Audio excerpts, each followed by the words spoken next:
Hello, chat. Lumi We're found a video and we're gonna watch it.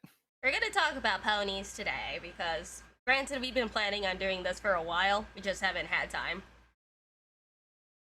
Yeah, and Lumi decided to find the bad pony videos. No. This one is actually funny. This one is actually really fucking funny because they're right. What the fuck? Lumi sounds weird. I'm sick. That's why I sound weird. I'm sick. Well, also I'm your sick. mic sounds a little weird, to be fair. It's my new mic. So it probably You captures my gotta. sickness in HD. It does. So, do you think it's a genuinely funny video, or do you think they're serious? It's a mix, like, from what I've seen, they're taking, like, just looking at this comments. Simone, aren't the writers progressive? Malcolm, I think they're super racist. Yes.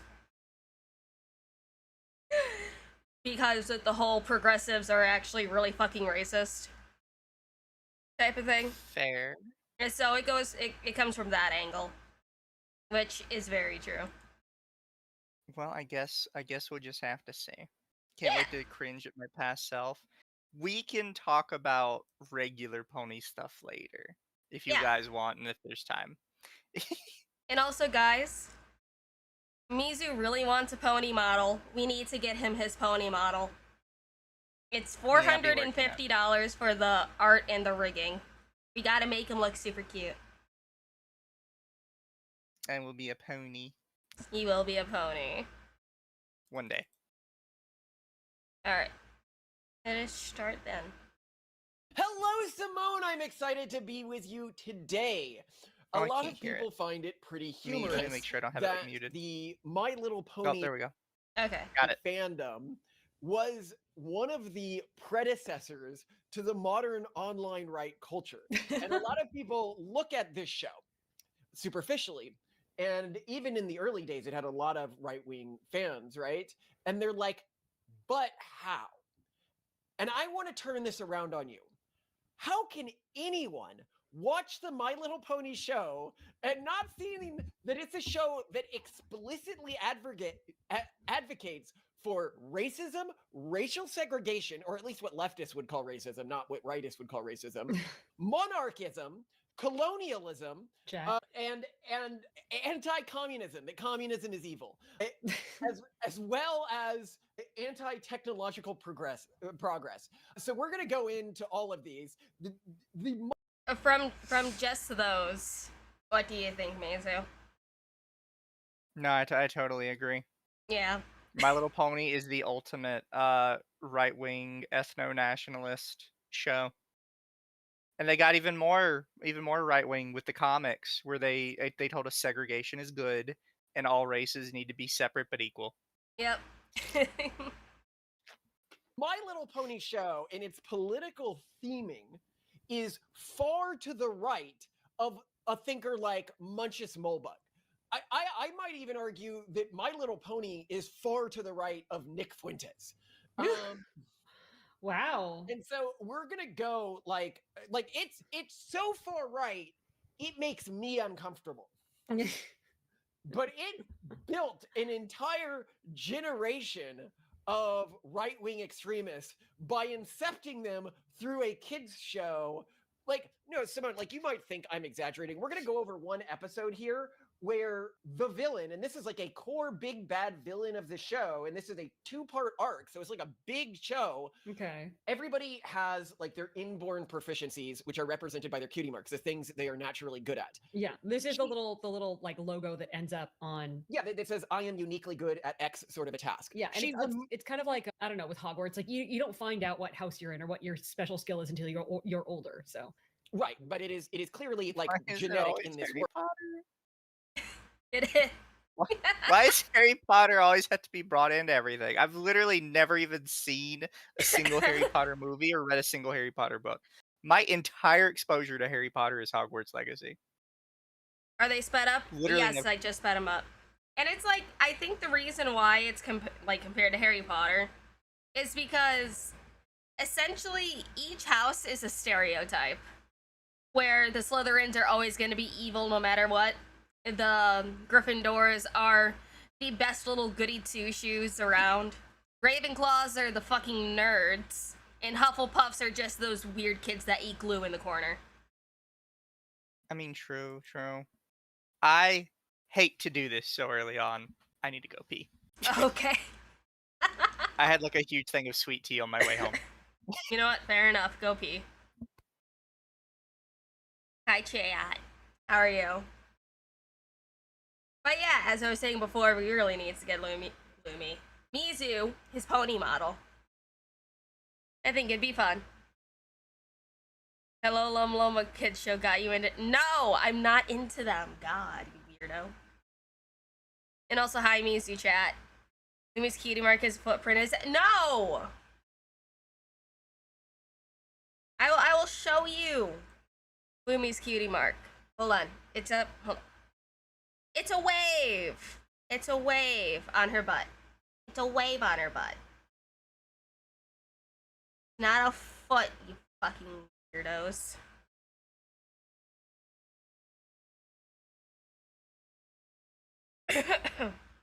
Lumi is a Hufflepuff confirmed. No, I'm not. I took the test back when Pottermore was a thing, and it said I was a Ravenclaw, so fuck you.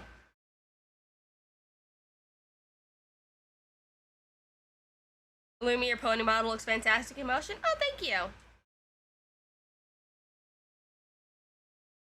Hufflepuffs don't really read super chats. Shut up. Hufflepuffs don't know how to read in general. Hi, Shadow. Thank you for being a member for 13 months. Well, over a year with the fish, we need more pony model. Also, we'll be reading any of the chats from the other day, at least the Forbidden One chats. Excuse me. Let me how your nettle's growing. Fine. Nerdy texting accountant, hi. It should be a moose for Moose Man. Lumi protests that she hates feet, but Tanner's A music says differently. I trust the music over the. Oh, psh. Psh. Shut up. I returned from my trip to the little idols room. Oh, very good. The sheer amount of projection from these people are already incredible, and the video barely even started. Well, it's like these two are moderate right, though. Lumi thinks it's a meme. It's just one of those funny things where it's like, yes, the show does promote these, and it's really fucking funny. And the left is just like, no, it's all about friendship, and it's like, I mean, I'm sure if you remember, equal friends. I'm you sure can be friends if you're in the back of the bus. And I'm sure you remember with Cozy Glow at the end of the series where she was weaponizing friendship into trying to take over the entirety of Ponyville, or Ponykind, Yes. really. Also, Cozy Glow didn't deserve to be turned to stone. I think she was done dirty. They all deserve to be turned to stone. Every single one of them. The children, too. Alright, let's... You know, yes. the meme from Star Wars where he's upset and he's like, not just the men, but the women and children, too. Yep. Alright, let's keep going. World. For example, it's mentioned that in one part they're talking about like what Applejack's little sister is going to have, and they go, well, it's probably going to be something to do with apples, because in our family it's always something to do with apples. God, why do you talk so fast? Because you put it on 2x speed. No, I put it at 1.25 speed. Put it here. You put it on fast. And he talked fast. And she removes them all and replaces them with an equal sign. Literally, like, you know, the one the progressives use in like pro-gay protests and stuff like that. And then they all march around the town in what is clearly supposed to be communist-style marches. You can't have a nightmare if you never dream. I'm sorry, I'm just having a hard time understanding. Different talents lead to different opinions, which lead to bitterness and misery. And so we'll get into that in a second, but I want to start less than that. So let's look at how. You know, honestly, their little march reminded me of the hyenas during Scar's song. Yeah, it's Oh, probably kind of what. Well, it's meant to be reminiscent of goose stepping, which was how Yeah. like the Nazis marched. yeah. You know, I need They're to calling rewatch this show. communism Nazism. Yep. I need to rewatch this show. God. You know what? I'll have to do that for a movie night in the server. Yeah. How does it Fair. handle colonialism, right? Surely, this, like, I'm going to read you this episode. You're going to be like, how did somebody write this? And then how is this conceivably approved? Okay? So the conflict arises between settler ponies of Appalachia, a joke on the Applejacks, who are a country-themed pony, being an Appalachian, but anyway, plant an apple orchard on the buffalo's traditional stampeding grounds without their permission. Now, the buffalo are a different species that dress up like Native Americans. Oh my gosh. Okay. Clearly making it clear that in the My Little Pony universe, species as well as the different casts of ponies are allegories for race, blocking a path central to their heritage. The buffalo, led by Chief Thunderhooves, demands the tree's removal, viewing the land as sacred. We have a long and winding stampede trail that we run upon for many generations. The ponies refuse, citing the investment in the land for food and survival. The resolution comes mid-battle. Mid-battle. So you may say, how do these ponies battle the Indians?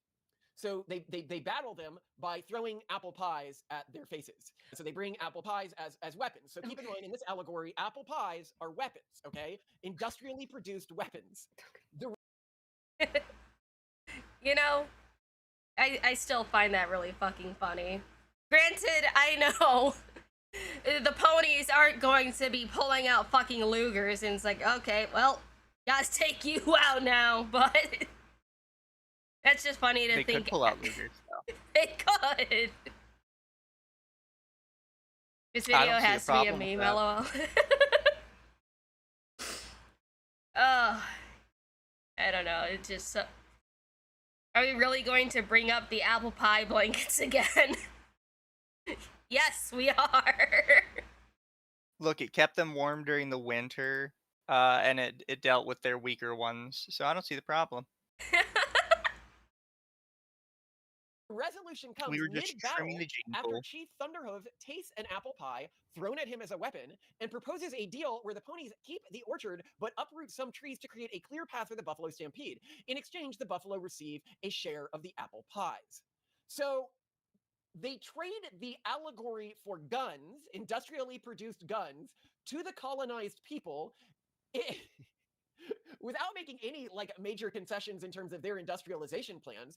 It's basically saying, oh, you people who are being colonized, you'll change your mind about this when you understand all of the great things you'll get from industrialization, like guns. There isn't really another way, and this isn't done as like a shaky compromise. You know, I wish that there was a pipeline of apple pies to just guns. That would have been really fucking funny. Oh yeah, 100%. Oh, what does this do? Oh, it shoots apples. Doesn't even have to shoot bullets. Have you ever seen how Applejack won the war? I forgot. How'd you win the war again? No, it's a video.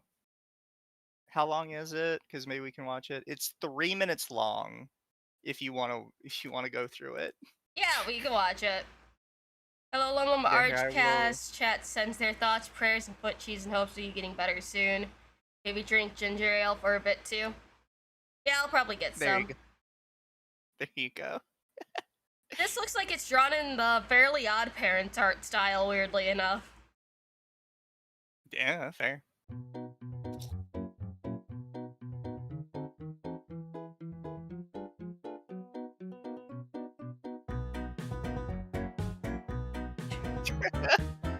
And sofas.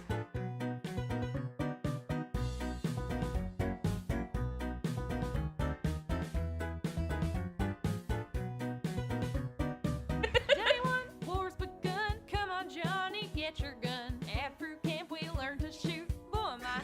sure looks cute.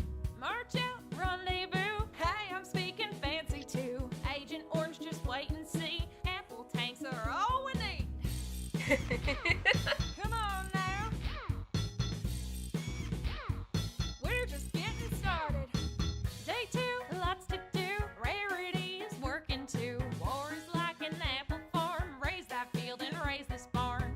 So far, it's a breeze. Some civilian casualties. Hit your mark, a fatal blow. Grab your partner, do-si-do. Yoo-hoo! Play it, son.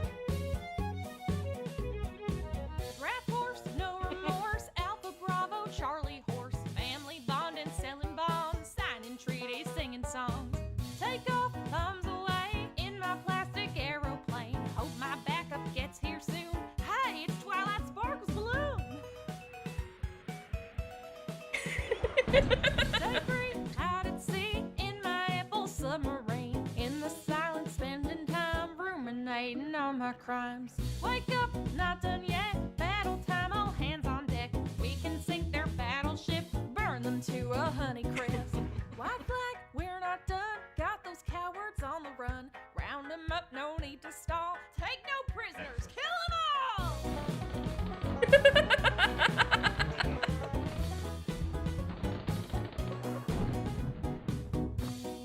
Get along, little doggies. How do you like them apples?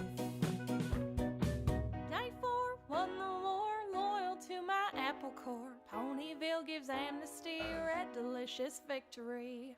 Warhorse, proud to be, freedom isn't ever free. Hung my ribbons at the door, that's how apples won the war.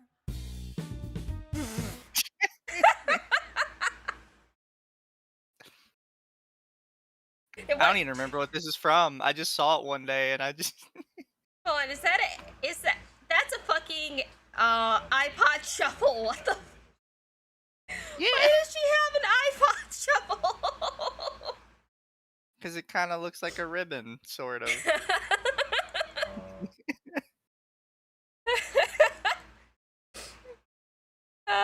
Great. Once we have Lumi updated on pony lore, we can introduce her to Fallout Equestria and the various spin-offs.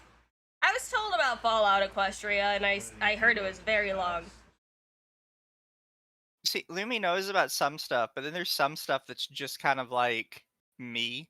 Yeah. That's like from my corner of it.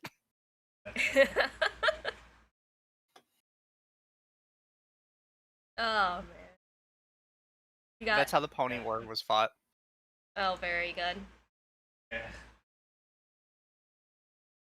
Compromise or something like this. But effing Pinkie Pie does a whole song about how great this is. So for viewers who don't know the show, the pony, the country-themed pony that you're about to see talk, is the world's avatar of honesty. Like, she is a magically chosen pony once for generation for being, like, the most honest a pony could possibly be, and she defends colonization. They busted their rumps here, and now they're supposed to bust their rumps again just because some buffalo won't stampede someplace else? The buffalo had it first.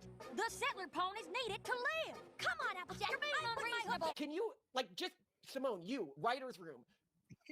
I mean, since Applejack is the pony of honesty, she should just be like, well, I represent honesty and your argument is invalid to me, motherfucker. Does that make everything she says true, though? You know, that or is... is it... So and if not, does that mean the element of honesty could get, like, re-imbued into just literally the world's most racist pony ever? And it's just them walking around being like, oh, you know, I'm the most honest pony in the land. We need to get the unicorns out of our country. The unicorns don't belong here. They're doing their unicorn magic to affect our government. I think that's what Cozy Glow is trying to do.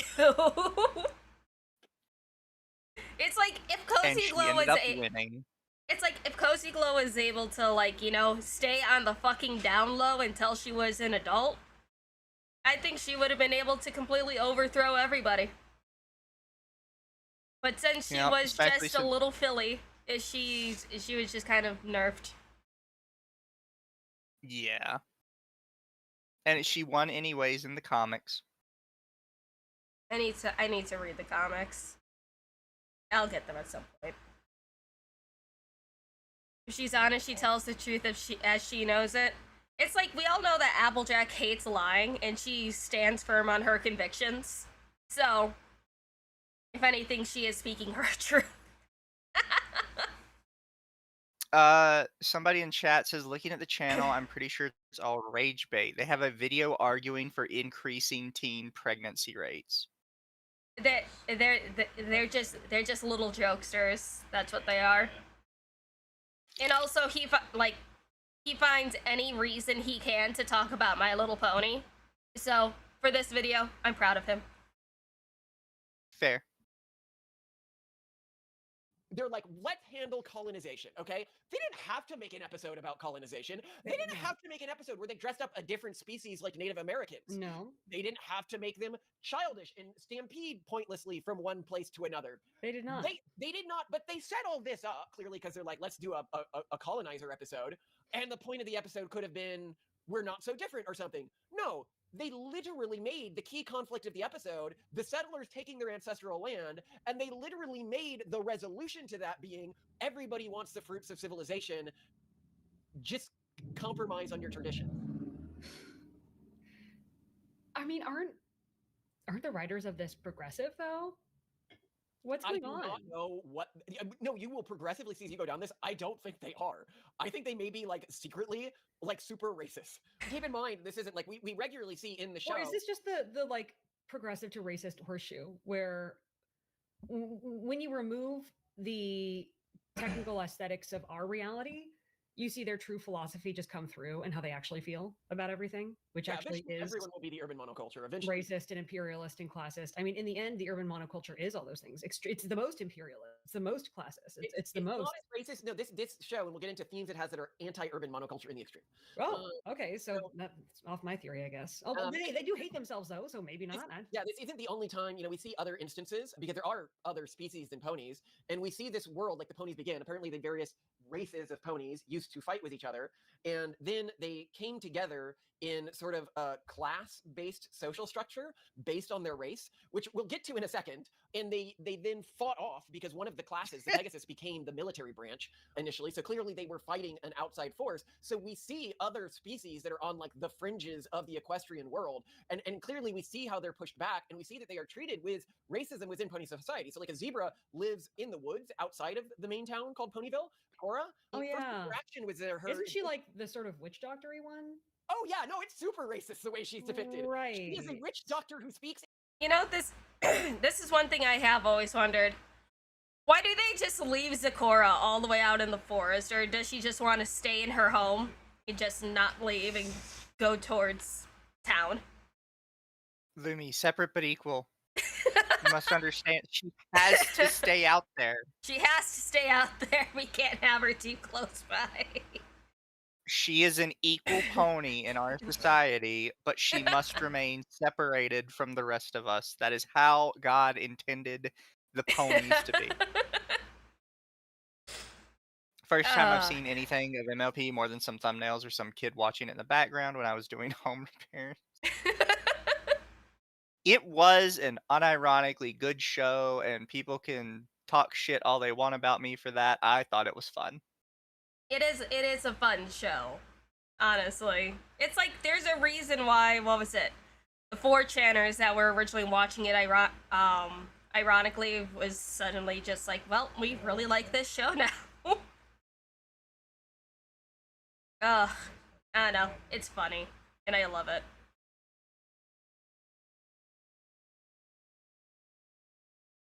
And rhymes, who is clearly supposed to be allegorical for black people, like Africans specifically. So anyway, she and tribalistic Africans, because she's very tribalistic. Yeah. Even after they learn, oh, she's not that bad, they don't like welcome her into the town until like the 22nd season of this show. They are bringing that up. She still lives in a shack in the woods.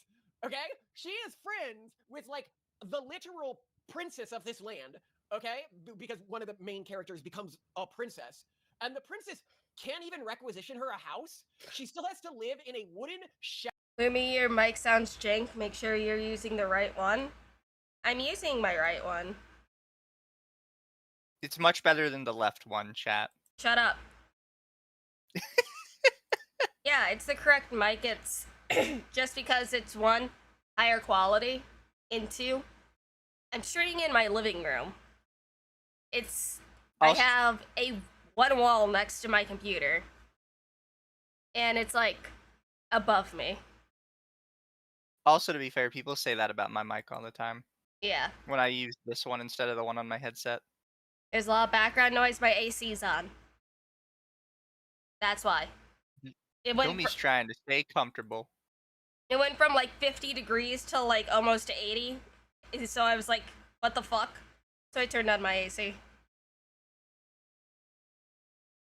Maybe she chooses to live in the woods. I mean, maybe, but it's kind of far out of town, and none of her friends are there. She just lives in seclusion like a crazy person. Well, it's like, guys, I have like this entire fucking soundboard that I still need to mess with and shit.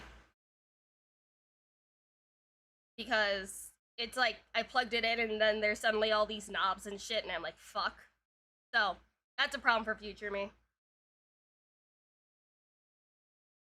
Alright, let's continue. Jack outside of town? But no, that is what is needed to maintain the friendship of harmony.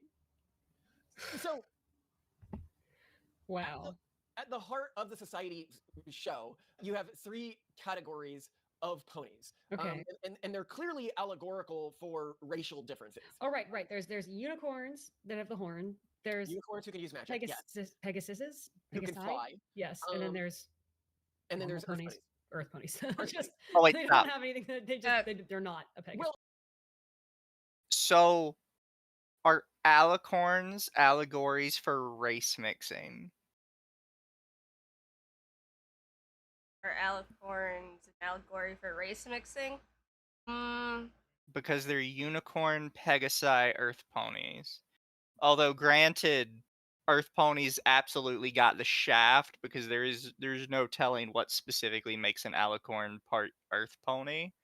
Other than earth ponies have like strong legs and are good at earth stuff like planting. I don't know. Earth ponies just got the absolute shaft on that one. They honestly did. And like, I don't know, because there's not really many alicorns, because it's only the princesses. Yeah, it's just the princesses, really.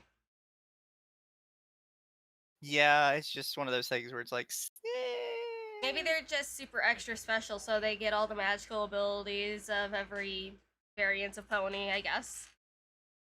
True.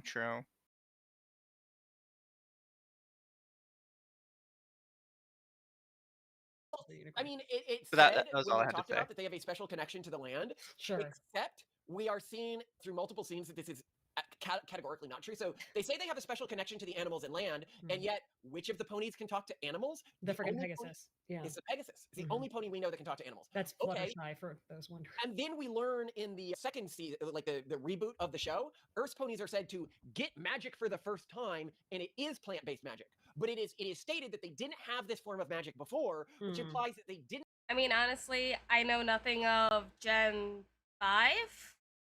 Is the newest failed one and was canceled after like 2 seasons. Oh, did not do well. No, people hated the art style because the art style was kind of shit. They needed the bronies to stay around. They did, and it's like, oh, what was it? It's like they removed a lot of the charm from Gen 4, and then they tried to bring Twilight back for some reason, and she looked horrible. She looked so fucking bad. Fair. CGI slop. It's like there was 2 iterations of Gen 5. One was the 2D animated show that had the bean mouth style, and then the 3D show. It was just all bad. I'll be honest, I didn't think the 3D show looked that bad. The But 3D I know show I'm looked weird. fine, but the Bean Mouth one looked absolute shit. The writing was bad for both, though. Fair. I didn't really watch it. Didn't have some special connection to plants. Moreover, when their cutie marks are switched, sorry, I am getting feisty about this. When their cutie marks are switched, Applejack's cutie mark is switched with Pinkie Pie's cutie mark, who is also an Earth pony who tries to take over the farm and is unable to run it, and everything is dying. So even as an Earth pony, it's shown that it is not because Applejack is an Earth pony that she is good at this. It's because Applejack is Applejack that she's good at this. When another Earth pony attempts to take over the farm, she is unable to do it. So you might be like, oh, so there's one class of ponies without any special skills, right? How is society maintained if that's the case? And the answer is segregation. And we'll get to how this is done. But what you will notice is outside of the main town that the show takes place in, most of the cities are segregated by ethnic group, e.g. by species, with the Pegasus living mostly in Cloudsdale. You can see, well, the other species can't live in Cloudsdale, except we know that's not true because Twilight gives the rest a spell so that they can walk on the clouds of Cloudsdale. So that could happen to other ponies. And then we see Canterlot, the main city, is predominantly, this would be like the capital where the aristocrats and wealthy and academics live, is predominantly just unicorns. Very few other ponies are there. And so, yeah, it is a class segregated society. But more than being class segregated, So, Earth ponies are country hicks, besides filthy rich. Unicorns are nerds, and Pegasus are just the jocks, I guess. I would say with Cloudsdale, it's more fair just because you would probably have to like constantly re-up your magic, and that'd probably get exhausting, like living there. You Yeah. know. With Canterlot, I feel like every time we've seen Canterlot, it's portrayed more like a college town, right? Yeah. Like that's where all the unicorns go to learn their magic. Mm-hmm. So like most other races really wouldn't go there, because there's nothing really for them to learn. They Mm-hmm. can't do magic. And it's like, I don't know if they get into this more in the comics or what. But I want to know like why the crystal ponies are so much more special than like, all the other ones. I forgot that the crystal ponies are a thing, and they Yep. just look like. Don't they just kind of look like regular unicorns, but a little shiny? They look like they just have a shiny coat of paint on them that looks like a gemstone, I guess. Yeah, and they're just they have Queen Cadence. Yeah. Looks like a Redditor, but a higher pitched Matt Pat with Matt Pat's enthusiasm for their subjects. What's this level thing? Oh, it's just to show how much you talk in chat. It's nothing special.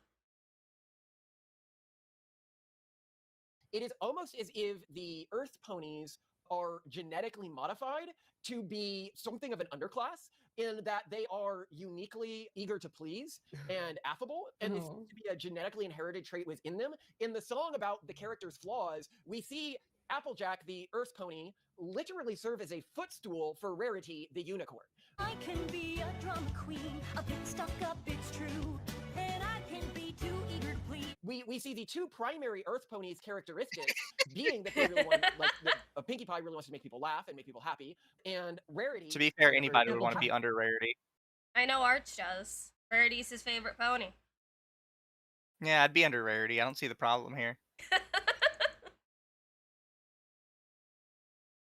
Overwhelmingly wants to please people and is seen as very, very eager to please. We do see Earth ponies without this trait, like Filthy Rich, but they are definitely the minority in Earth pony society. Whereas within Unicorn society, the majority seem to be arrogant and intellectual. And within Pegasus society, they appear to be very athletic, militaristic, and competitive. Yeah. Though Fluttershy is not.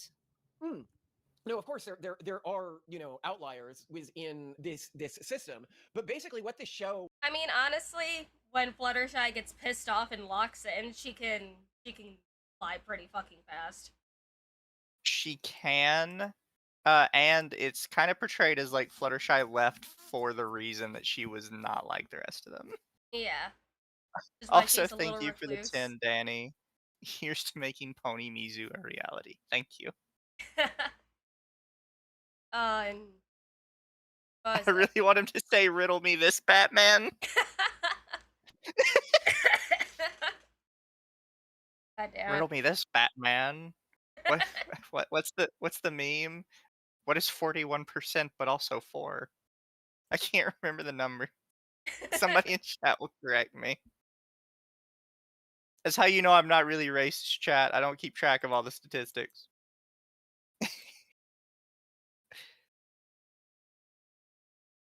Argues more broadly is you should take jobs and live in places that are aligned or coherent with your ethnic abilities and talents. Yeah. If you are born a Pegasus, you should live among other Pegasus. But if your talents are needed in another town, like an Earth Pony town, like to maintain the weather within that town, because you would need a Pegasus to maintain the weather within every Earth Pony town, you can go to that town and help them with the tasks that you are uniquely suited for. If you are a Asian, you should go be a doctor in a majority white settlement, because they're just not going to be able to handle that task on their own. If you're a Jew, you should go be a banker in a majority white settlement, because they're just not going to be able to handle that on their own.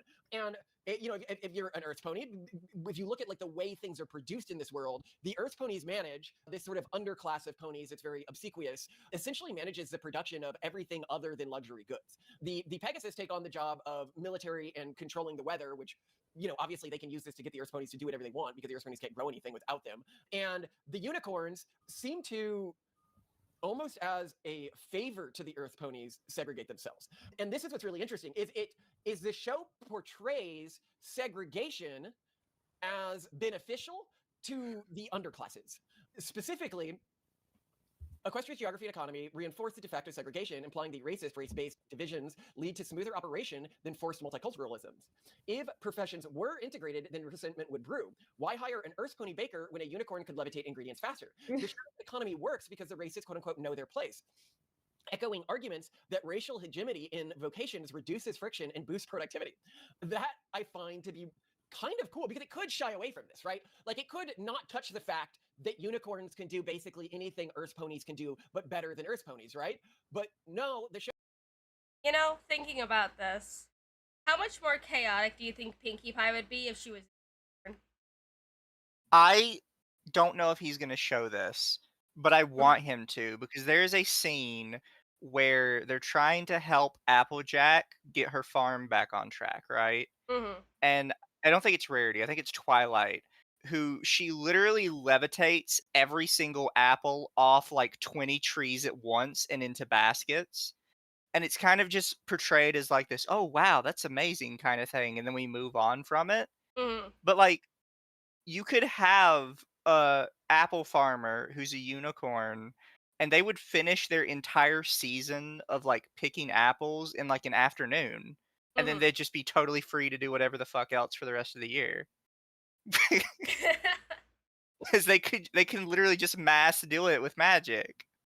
Yeah. And I want him to show that scene, because that's actually portrayed as like, the fuck is the point of the Earth Pony if the unicorn can just like do all of it in 5 minutes? Earth ponies are farmers. I know who else could be farmers? Unicorns, because they can carry more tools. They can do a lot. But no one could ever replace Pinkie Pie. And then we've seen that they have air transportation from like Pegasus, like Mm-hmm. flying like cargo crate type things they could use. Yeah, Why wouldn't you just use that over like Earth Ponies too? Yeah, it's like we see They that can in just the fly over first mountains. episode with Twilight being brought to Equestria. Mm-hmm. Like, you wouldn't ever want to use an Earth Pony to transport stuff, because either the unicorns could do it faster by levitating, or the Pegasus can do it faster by going over all the hills and trees and terrain and shit. Mm-hmm. Earth Ponies are for making the trees comfortable, Mizu. As Celestia making a law that only Earth ponies can be farmers out of pity for them, they need something to do. Is it that, or is it like the kind of farmer who refuses to buy like a big John Deere tractor and says, actually, I'm just going to hire a bunch of Mexicans to pick my cotton for me? I could honestly see that. Instead of having a bunch of homeless Earth ponies just sitting around, it's like, we'll work for food. TOA for 10. Division of labor, specialization, and full labor utilization still increases productivity, even if one actor is objectively better at producing all goods than one another. Math proves it. And also, I mean, I guess. it's like percentage-wise, there are a lot more Earth ponies than there are Pegasus and unicorns. So, what do you out of being a Pegasus or a unicorn, which one do you think is the more dominant gene? I think unicorns. Imagine being I like feel like unicorns are the superior pony. unicorns are a superior pony. I believe they are. Hmm. Show goes into this Even though I always extremely portray myself hardcore. as a There's an episode Pegasus. called Super Speedy Cider Squeezy 6000 where the Flimflam brothers, a group of 2 unicorns, create a machine that uses magic to automatically both pick and press cider. Meaning that they could create a near infinite amount and increase cider production significantly. It's the spinning Jenny of Equestria. It is. But it's framed as this very negative thing, right? The Applejack family, they're like, well, we'll take 75. You know, is it because I only watched a little bit of this video? Well, I didn't even watch the video. I was listening to it. Is this video just a drunken rant about My Little Pony? Because he's just been sipping on that Cooler Light this entire I mean, time. maybe. You know what? I would also like Good to. for him. I'd also like to clarify that the Flim Flam episode, which is based off of the John Henry story, Yeah. you know, the train track layer Mhm. versus the actual train machine. Yeah. Both of those stories just kind of prove that even if this one guy is better at it, that it's just that one specific guy, and we'd honestly be better off making like 20 of these machines and sending them all over the place. Yeah. Because, like, yeah, they technically beat the Flim Flam brothers, but they have to work their ass off. And tomorrow, they're going to be too tired to do anything. That machine is still going to work. Yeah, but also with the Flim Flam brothers, wasn't the competition making most apple cider, not the most delicious apple cider? So by Yeah. the rules, the Flim Flam brothers would have won. But you know, you gotta send out a good message, so they let Applejack win. Yeah, well, because they still would have won, but they fucked it up because they had to like up the machine so they would lower the quality of it. They were still doing better than them. Yeah. Like if they could sell those machines, and then every farm could be doing that kind of productivity for like a minor amount of work. Hmm. You can see this woman doing her best to keep a straight face through all this. She has to because what did someone say in the comments that they're married, so she is supporting him. Or she's playing the straight woman.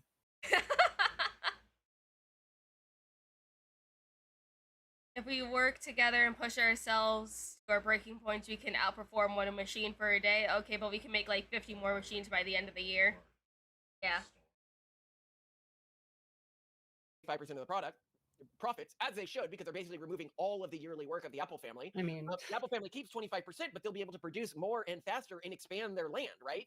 But the Apple family's having none of this. They're like, nope, progress is bad. Industrial progress is bad. Why would this world be so anti-industrial progress? Well, it's because if unicorns could just come out and do this, and a note here, you might be thinking, is the machine defective in some way? Does it poison the cider in some way? Does it? No. The machine is shown to completely do everything they promise it could do. It doesn't break and start making mistakes until to keep up, because they do a competition where they're like, well, whoever is better, you doing this on your own or us running the machine, that's who wins the rights to sell to Apple, this town, okay? yeah. And Applejack, basically cheating, just works really hard in a way that is obviously unsustainable and against the spirit of the competition. And so the brothers remove the limiter, the thing that's supposed to maintain the maximum quality of the cider, and it ends up including parts like bad apples. It ends up including, and stems. It ends up including, and everything like that. Which, again, that now they end up being framed as like very bad because of this. But I'd actually point out Applejack broke the spirit of the competition more than they did. The point of the competition was to find out which way in a sustainable fashion was a better way to do this. That's the point of competing one thing against another thing. If you work so hard that you die at the end, like that famous case where the guy competed against the steam engine, you haven't shown that humans are better. You've shown that pushing yourself to your absolute limit. Second, they technically won the competition. The competition was about how much you could produce, not about the quality of what was produced. True. On two fronts, Applejack cheated within. I love his passion for this, honestly. And also, It's true. yeah, Applejack did kind of cheat. Because it's what I said earlier. It's not sustainable. Like, she's going to be tired of shit tomorrow and is not going to be able to do anything. That machine is going to work exactly the same it did the day before. Mm-hmm. It's stupid to have that kind of competition because the prize is a monopoly, and monopolies are bad and can only exist with government backing. Yep. Well, yeah, there's nothing stopping them from just working alongside and do what people do in the real world, where they're like, oh, we're like sustainable farm that we pick it all by hand ourselves. We lovingly check each and every single one, and we're putting it on a 200% markup because idiots will buy that, Yeah. and people would buy it. Yep.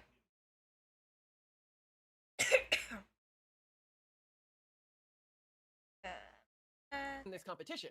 But what is shown from this is that the segregation of this world, unicorns not interfering in the tasks of Earth ponies, even though they can do them much better and at a much higher capacity, is a good thing. The unicorns self-segregating to the, if you look at the unicorn characters at the show, we know one is very academic from the Twilight, but if Twilight's engaging with like any other intellectual in the show, they're almost always a unicorn. The other is very high society, high status, producing cultural goods. Rarity, who owns a dress shop, and when she's engaging with other high society ponies, they are often unicorns. So the unicorns, it's basically like we let this group that is naturally better than us control the wealth predominantly and the status roles and the noble titles, and in exchange they don't take the few jobs where we are still able to compete in any meaningful way. Yeah. So it's more than just the standard argument of, yes, there are racial differences. Yes, some people won't conform to those differences, like Fluttershy. But broadly speaking, you should lean into your differences and self-segregate. And society will run. Do you see how this isn't me reading something that's not intended into the show? But the friends, this is My Little Pony, Friendship is Magic, and the friends are from different groups. There's 2 Pegasuses, 2 Earth ponies, 2 unicorns, and 2 Earth ponies. So yeah, there's two of each, but they all fall into their group's racial stereotypes.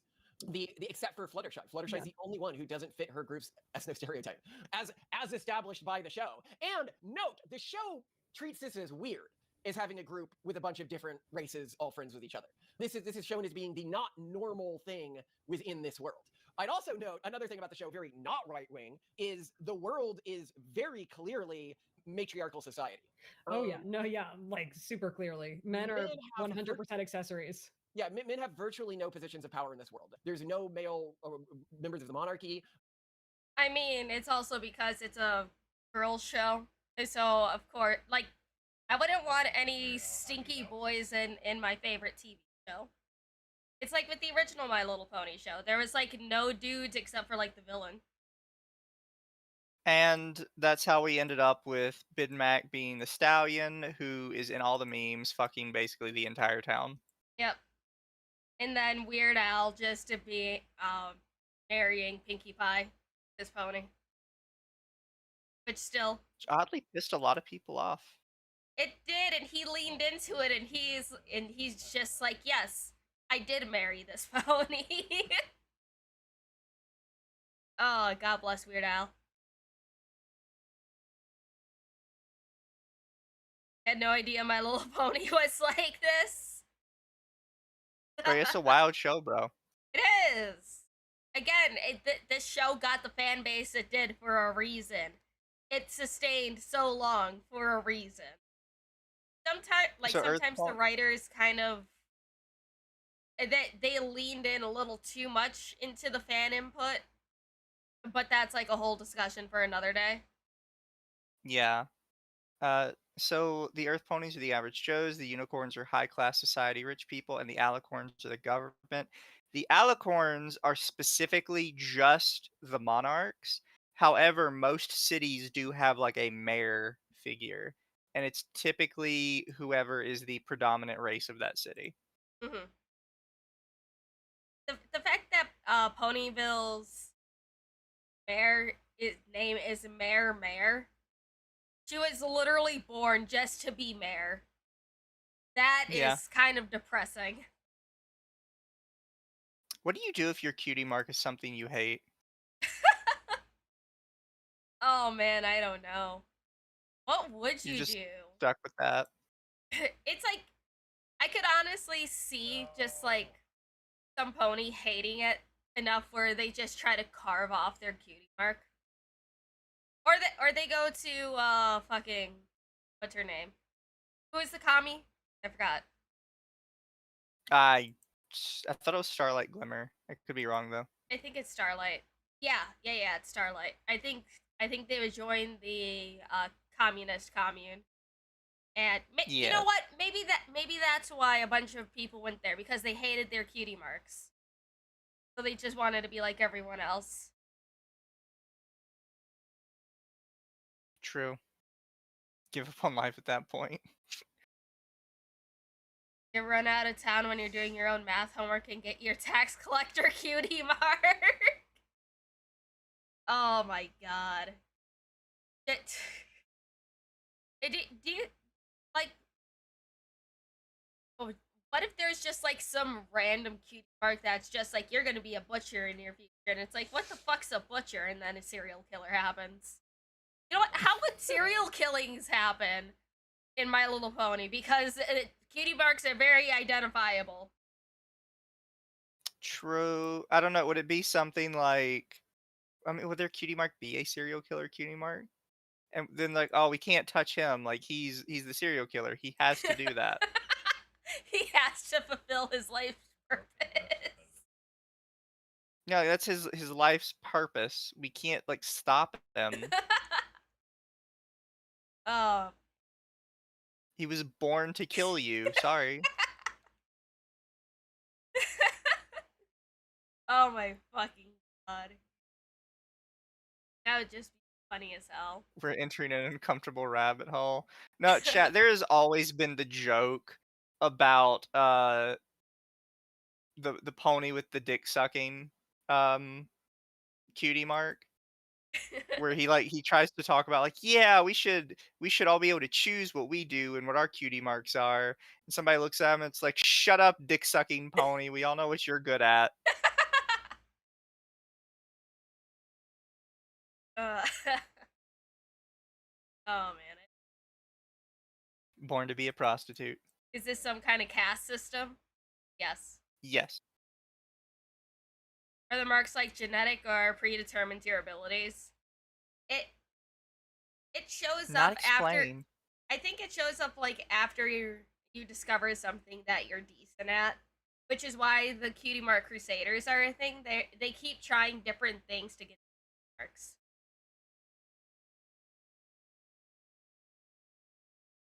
What is Bonnie Blue's mark? I don't want to fucking think about that.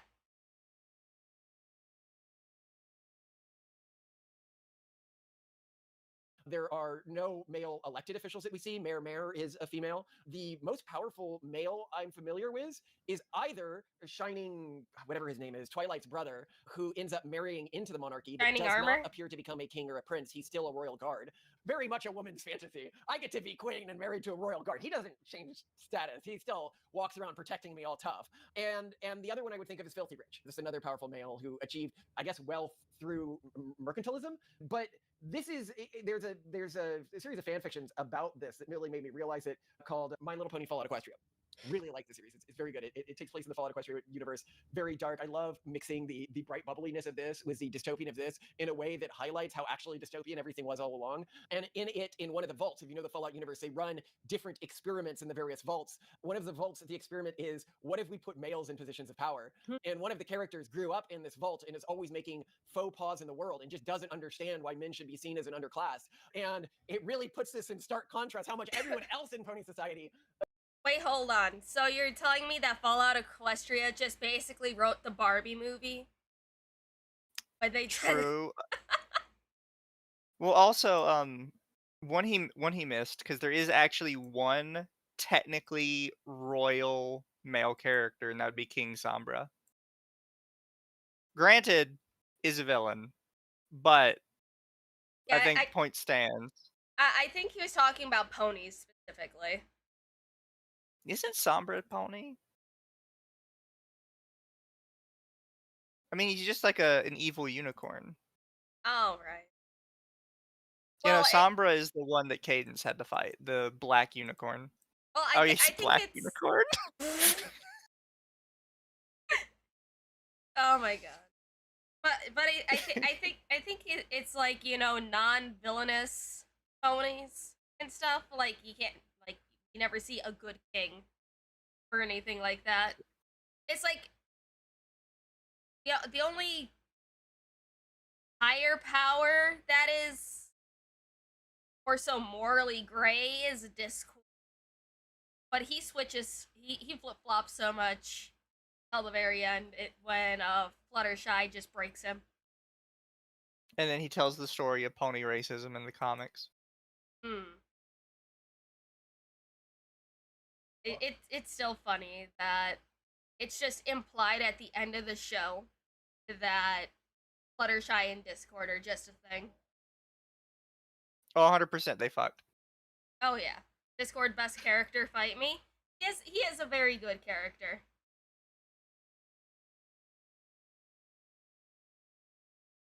Assumes that males should be seen as a rightful underclass without complaint. And nobody complains about this anywhere in the show. Even you can be like, well, what about like the more conservative, even coded parts of this, like the Appalachian coded Applejack character and her family that's very much like a clan based family structure, which is interesting. I never thought about that. But yeah, they do a very good job of showing Appalachian culture. But anyway, no. Her family is clearly run by Applejack, not even the oldest of the siblings. Her big brother, Big Mac, is basically treated as a workhorse. Oh yeah. And doesn't really. Well, yes, he is a man of very little words. He is a workhorse, and he enjoys what he does, while he rails the entirety of Ponyville. You know, he's getting to fuck everybody. I don't know why he would complain. He's literally the only male in town. Yeah. Besides Filthy Rich, but that's... Filthy Rich loves his wife.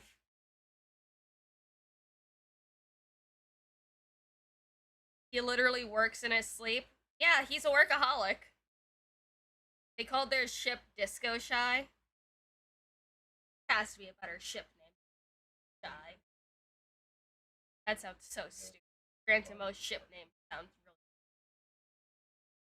You know what? Never mind. Really talk back He's to almost her. the lurch of the family. Yeah, even Bless though you. he's older and bigger Thank and you. does more work. And the family is very obviously, if you look at like the structure of it, default run by the grandmother. If not, you know, the older sister, who's still the younger of Big Mac. So very dystopian in that. And I just love that it was like, they just wrote it that way, and they were just like balls out on the table. Yes, women run this world. Men are basically their slaves. Deal with it.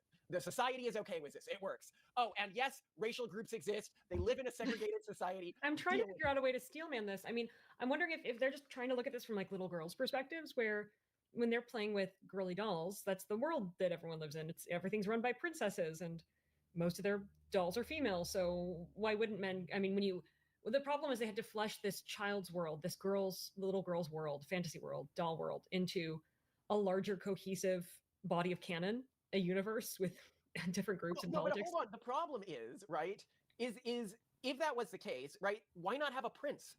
Right? Like, because girls don't have princes in their fantasies. They effing do, Simone. I have read enough female romance books. Little girls playing with dolls do not. Okay, maybe.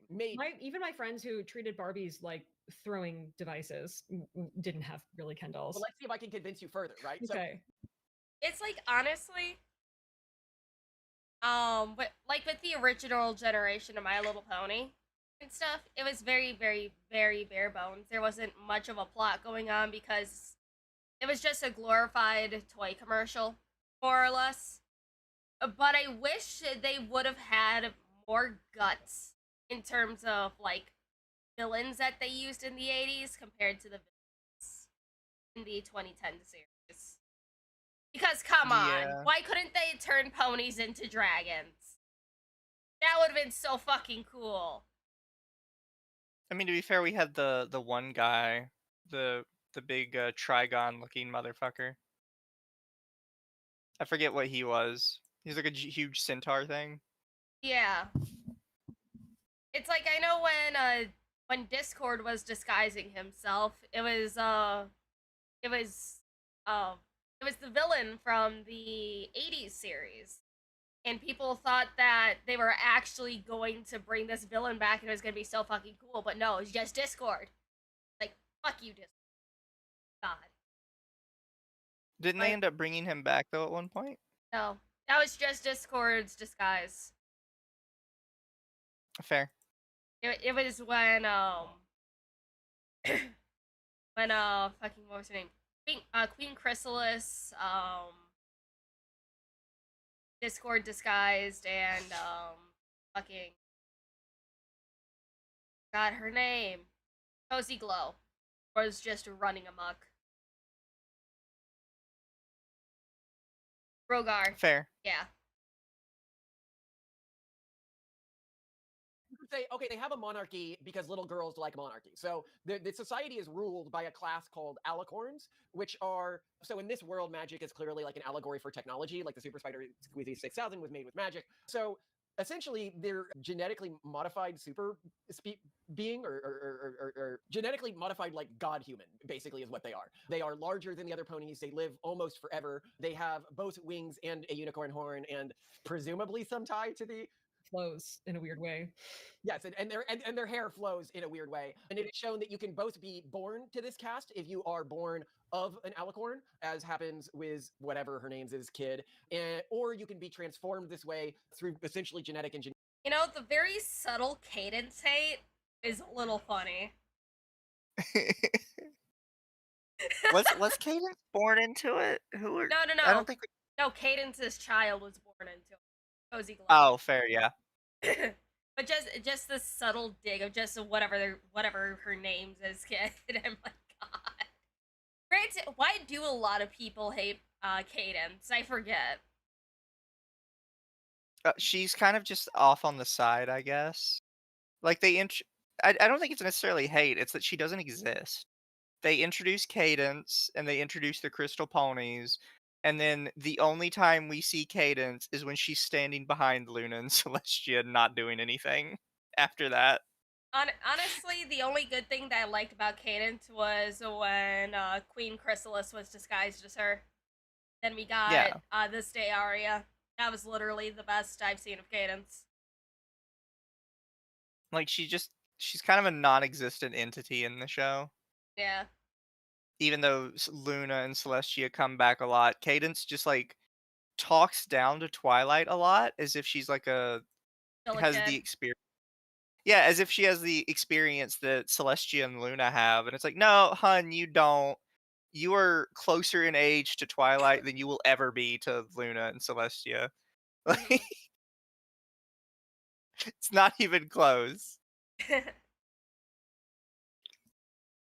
Engineering within this world, because again, magic is allegorical to technology.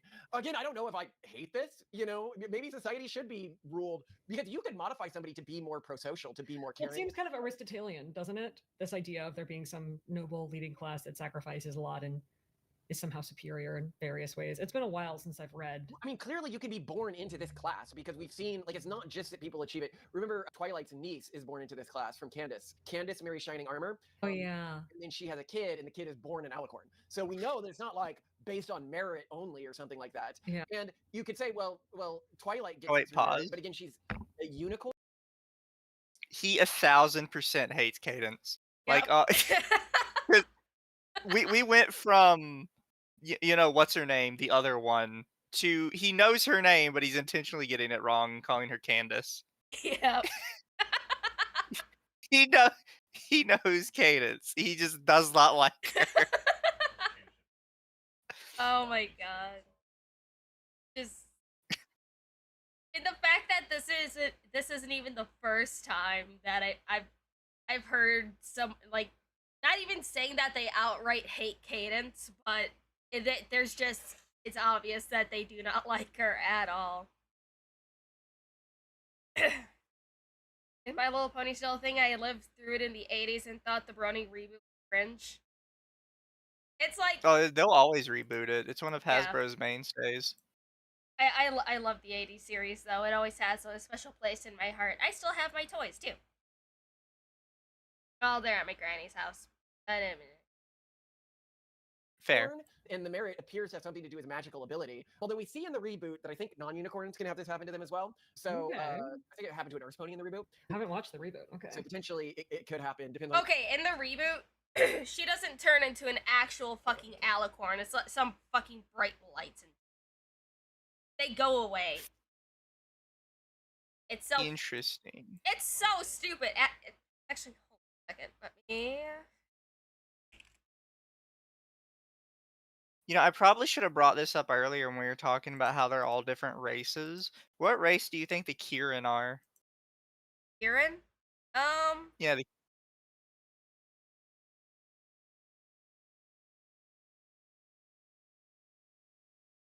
I I don't. don't think we really spend much time on the Kirin other than like learning that they have like a vow of no emotion and no talking. I don't know. It's like, I know that they focus on more pony races in the comics. Yeah. Uh. Uh.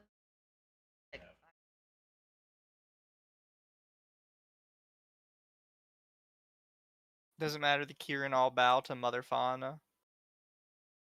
Oh, here we go. This is the Gen 5 version of an alicorn. Are you so... She isn't even a real alicorn, they're just lights!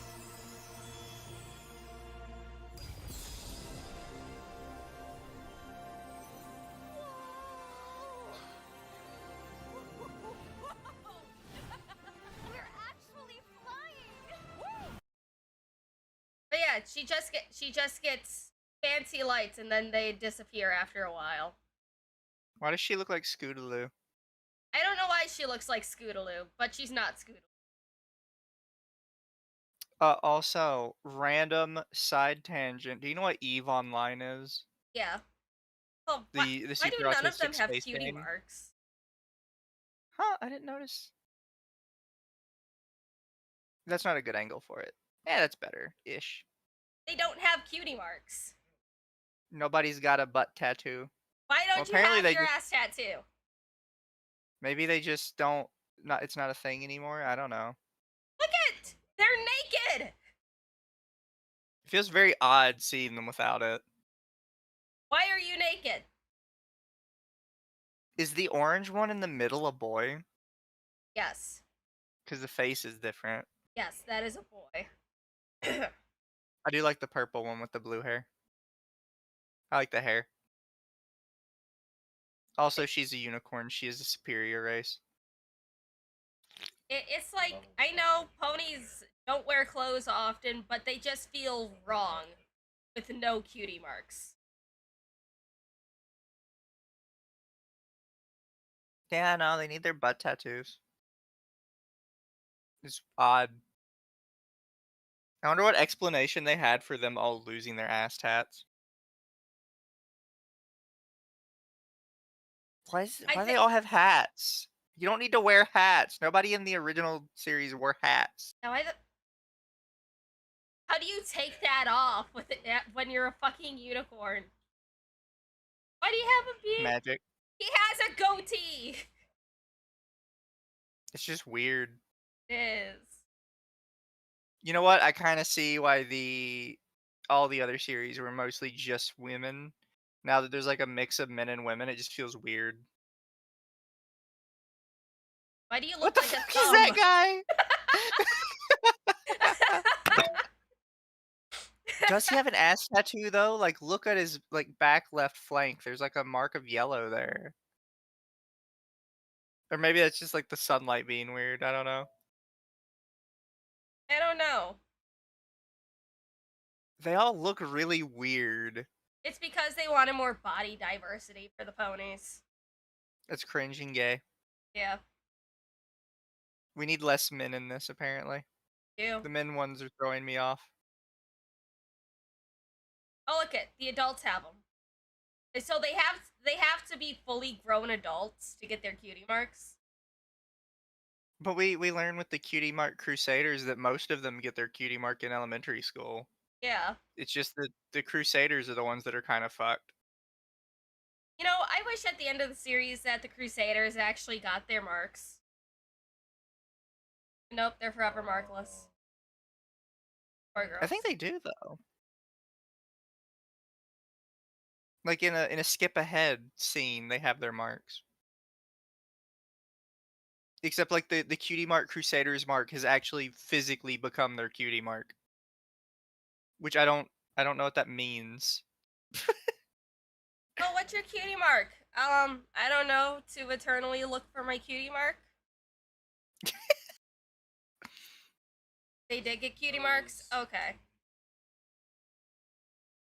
They got their marks around season 5 as a full musical episode? Oh, good.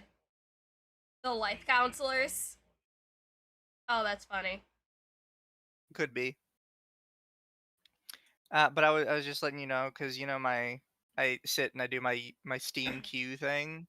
Yeah. And it turns out the people that made Eve, the really autistic space game, are making a second MMO Huh. called Interesting. Eve Vanguard. So that's gonna be autistic as fuck. It's apparently a looter shooter. Good luck with that shit. Yep. Part of Gen 5 was the marks went away. You know what? Why though? You know what, Mizu? Maybe we do just have to grit our teeth, bear it, and watch Gen 5 just so we can properly vent. I need to know the lore of how they lose their butt tattoos. We will learn how they lose their butt tattoos. Just not today. And if you consider reboot canon. But okay, so you could say, well, that's why it's a monarchy. Okay. But the problem is that the show explicitly shows democratic processes on 2 occasions. One was in the show, and one was in the comic books. And in both instances, it's portrayed as a bad way to operate society. Oh. In the town itself, Pipsqueak, a humble working class colt, described derogatorily as a transplant from Trottingham by the antagonist's mother. His platform focuses on practical improvements like fixing a damaged playground equipment. His campaign, managed by the Cutie Mark Crusaders, emphasizes positivity, fairness, and community needs. Diamond Tiara, a wealthy, spoiled filly from a rich family, backed by her elitist mother, Spoiled Rich, a school board member who presses her to win for status reasons. Diamond's tactics are overtly negative and manipulative. She uses blackmail, threatening to expose classmate secrets, bribery implied through favors, mudslinging and bullying, including belittling her own supporters. You know, I forgot how much of a little shit Diamond Tiara was. Oh, 100%. Also, real quick, Toa for 5, Eve Vanguard was originally a PS3 exclusive team shooter. Did about as well as you'd expect an FPS on console that isn't named Halo.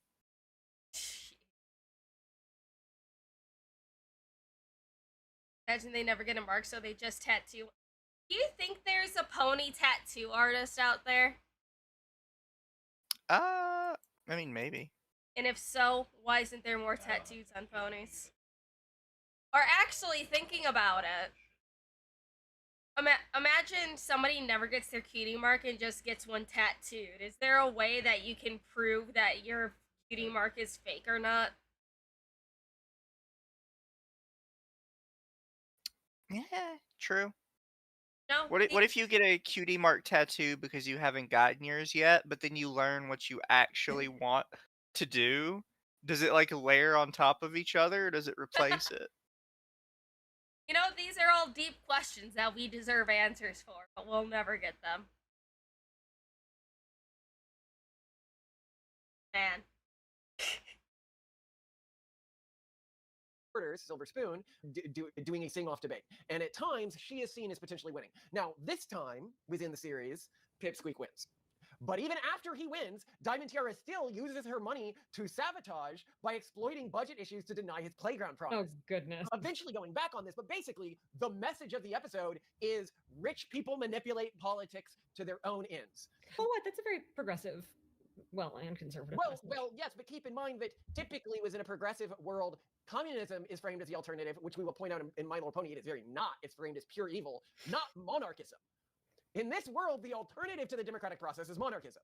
Now, I'll note within the show itself, there is a mayor named Mayor Mayor. Now, if you only take the show as canon, this to me would mean that there are actually not elections, and this is an appointed position because, I mean, she's named mayor, right?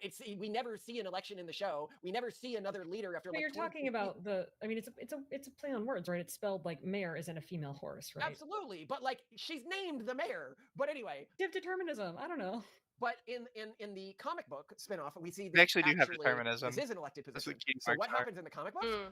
Well, the incumbent current administrator is forced to resign and then has to compete against Filthy Rich, a very rich pony. Well, Filthy Rich, unlike his daughter, who competed in the other election, also uses money, this time without doing underhanded tactics, but he's clearly the less competent candidate, so incompetent that he resigns after winning, to win. Oh my gosh. To win. You know, the fact that his daughter used more underhanded tactics than he did is kind of funny. But it also shows that women are absolute fucking bitches that will just sabotage anyone that gets in the way. Exactly. Never compete against a woman, chat. They will dig up every negative thing about your life and use it against you. Did you know in 3rd grade that you did this to this person? Yeah, I found out. How? Because I kidnapped the person and they told me.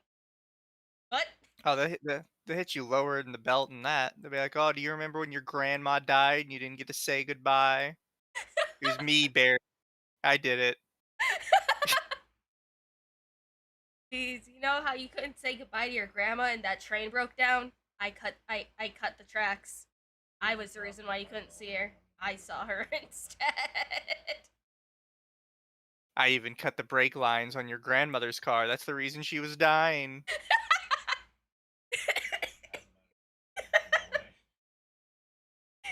Fucking hell. Why is Celestia a cake addict? But she likes her sugar. You know, every ruler has to have an addiction to something. Some is black tar heroin, some is cake. They had to make a cake after the Princess Molestia thing got shut down. The fact that Princess Molestia managed to reach the writer's room is still so fucking... I'm still super annoyed they shut it down. It was funny.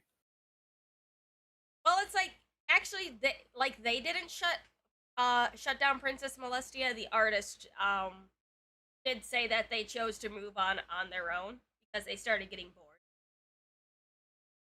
They wanted it shut down, but the artist left before they could do anything. But unfortunately, the art did have to get taken down because of the Tumblr porn ban of 2014. I don't think there was ever any Molestia porn. It was just very suspect. Well, I mean, there were other people who made it was porn caught of in the crossfire because of mass reporting of not safe for work stuff. And you know how Tumblr is. True. Princess Molestia is freaking hilarious. Never heard of it before? Yeah, that was a whole fucking thing.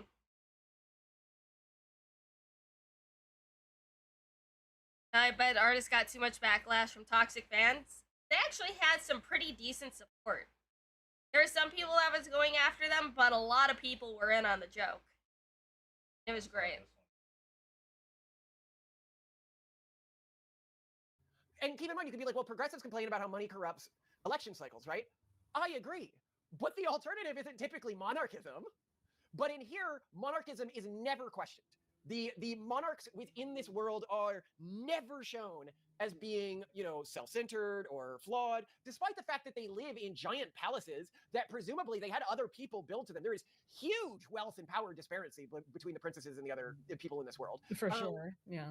No one is shown as able to question one of the princesses. The princesses make decisions to go to war unilaterally at multiple points in the show. How to resolve wars is handed unilaterally in the show. And they are framed as like the perfect philosopher kings, always on the front battle, always trying their best to do right for the people, but with astronomical amounts of power. And I should note here that they're not just framed as like normal monarchs, right? They're not like Munchus Molbug. No, this show says not only should you have monarchs, not only should they be genetically modified super beings, but they should be treated as gods by everyone else in the world. But their hair flows in a cool way, of course, obviously. They are treated as, I'm not wrong here, they're treated as literal gods in the show. Yeah.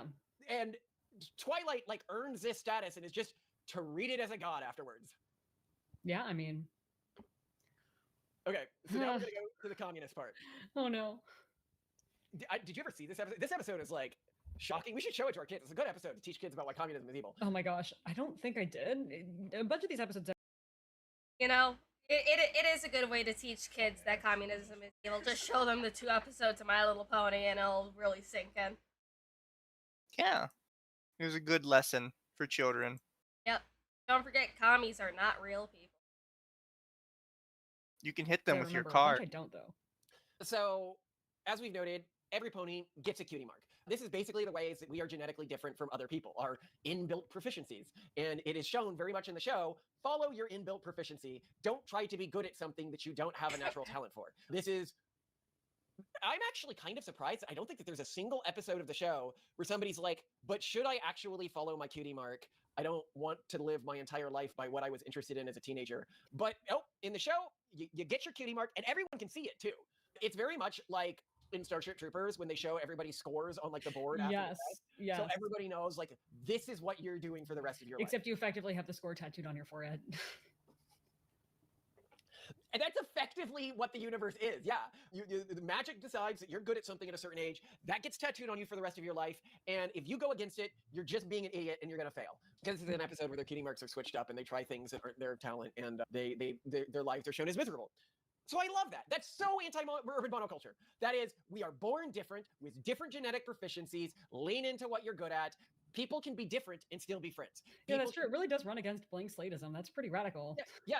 Look, just because Pegasus have talents and abilities that unicorns don't, or unicorns have talents and abilities that Earth's ponies don't, doesn't mean they can't get along and be friends. Yeah. It's just, they should only live in a non-segregated society when absolutely.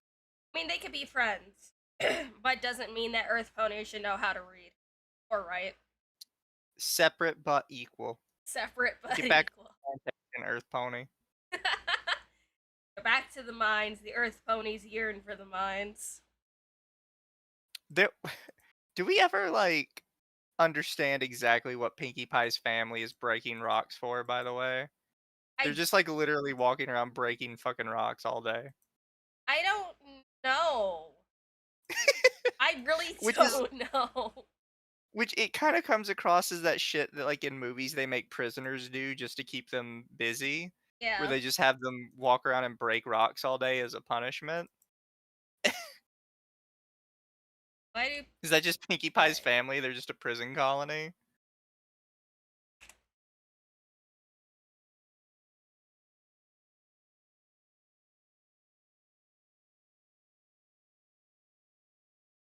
Okay, it's because they look for gems and stuff to sell. Also, they are miners.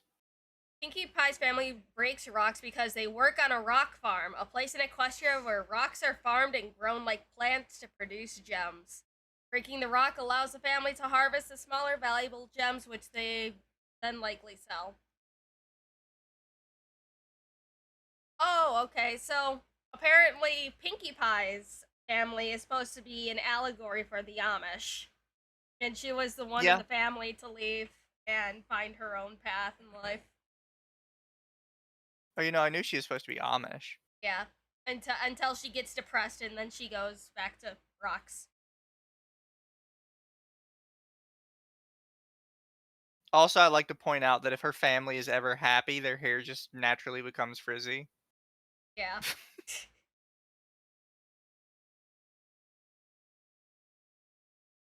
Absolutely necessary. Mhm. Just mostly segregate unless you really want to, be different. So anyway, in the cutie map, the main six are summoned by Twilight Sparkle's magical cutie map to a remote village where ponies live under the rule of Starlight Glimmer. The villagers have had their cutie marks, unique symbols representing each pony's innate talents, passions, and often racial traits, magically removed and replaced with identical equal signs. This enforces a philosophy of absolute equality. No one is allowed to excel or differ in skills, appearance, or abilities. The result is a gray, monotonous utopian turned dystopia where baking produces bland muffins instead of delicious treats, denying culinary talent. Construction yields shoddy houses, suppressing building expertise. Everyone smiles forcedly, but is secretly miserable, with dissenters locked into re-education rooms blasting propaganda like, in sameness there is peace. Exceptionalism is a lie. In sameness there is peace. Exceptionalism is a lie. Free yourself from your cutie mark. Choose equality as your special talent. Hey, this is pretty good. By never being your best. Door shut tighter than a summer of piglets and shoot. I can't even make countryisms no more. Good morning. I trust you had a pleasant night. This way, please. There are some friends who would like to see you. We have a welcome ceremony for new friends. The whole village joins together to build you your own cottage. Not interested. Now, to really go against all of this, Starlight preaches that differences cause conflict and that true friendship comes from Satanists, but she's a hypocrite. She secretly maintains her own cutie mark, What? maintain magic and control. It's very Napoleon. This is very much, equality. Some people are more equal than others. It's the progressive treating. Napoleon the pig from Animal Farm, not Napoleon Bonaparte. Because we do not separate ourselves by more than name. In our town, we dare not compete. Right. Yeah. This is not something that would naturally emerge from scenarios of a girl playing with a bunch of girly toys. This is this is This is some kind of very political message. clearly an allegory adults. for communism, and not just communism, but the urban monoculture more specifically, denying that Just imagine if Starlight Glimmer was an Earth pony that was somehow able to control magic, and when she brought people into the commune, if they were different races, like either a unicorn or a Pegasus, they had to either break their horn or clip the flying parts of their wings, just so they all remain equal. To be fair, I don't think it qualifies as the Human Rights Campaign logo because that's specifically a yellow equal sign inside a blue square. It's just an equal sign because equals means, equal. Yep. I honestly, on that case, don't think it was that deep. Or Jonestown, what the fuck? It's great. Dark? Yes, I like taking concepts and making them. humans are born different from each other and with unique traits. I can't deny that. My gosh. Within a context that the character is treated as supremely villainous, as threatening as any evil villain that they see in throughout the entire show. And I have to say, I always really like the different characters' reaction to this. Because you see, like, if I look at the racial coding of the various characters, it's pretty clear what it is. The Applejack is racially coded as Appalachian, like, sort of American redneck. Rarity is clearly coded as a WASP, white Anglo-Saxon Protestant. Pinkie Pie is very clearly coded as Jewish. I'm so surprised. Really? Wait, pause. She is a comedian. Why did he have to, like, insert the rarity thing?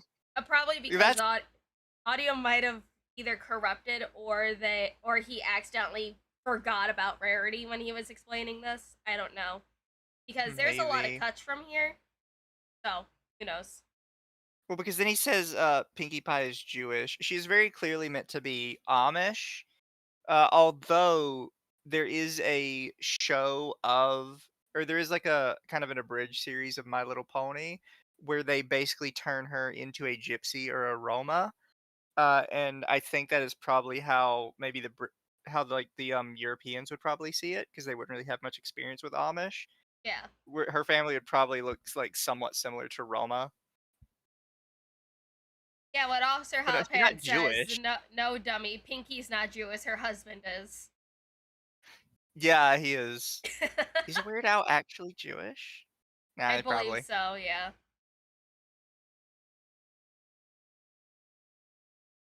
with fluffy hair who is incredibly gregarious and always hosting parties. Simone, she's Jewish to the core. We often point out that Jews are far more gregarious than other ethnic groups in terms of the size of the friend networks they keep. You want to see our episode on this, you can look at our Why Do Jews Have Friends episode, because it's just borne out in the data. And Why do Jews have friends episode? Lumi, what is this channel? I don't know. I only watched like 15 minutes of this. I love it. Why do Also, Jews have friends? To clarify for chat, because chat says Weird Al is not Jewish, he's Protestant. Jewish actually refers to 3 separate things. It is an ethnicity, you can be born with Jewish heritage. It is a nationality, you can be born as a Jewish citizen from Jerusalem. And it is a religion, you can be born or convert into the religion of Judaism. There's only a couple different things in the world like that, where it is considered 3 different things. And typically the religion has to have an entire country for themselves in order for it to be considered that. Hold on. Oddly enough, does not apply to Catholics, despite the fact they do have the Vatican.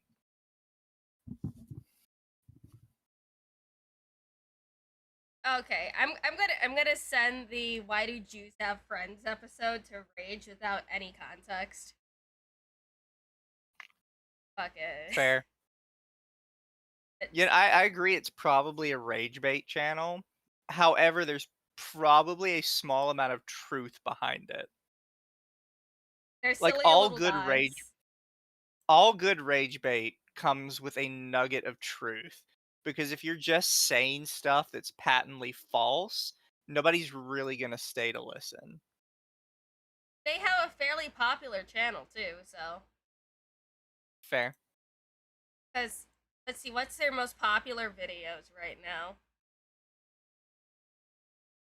Let's see. Jews are not smarter, the truth is weirder.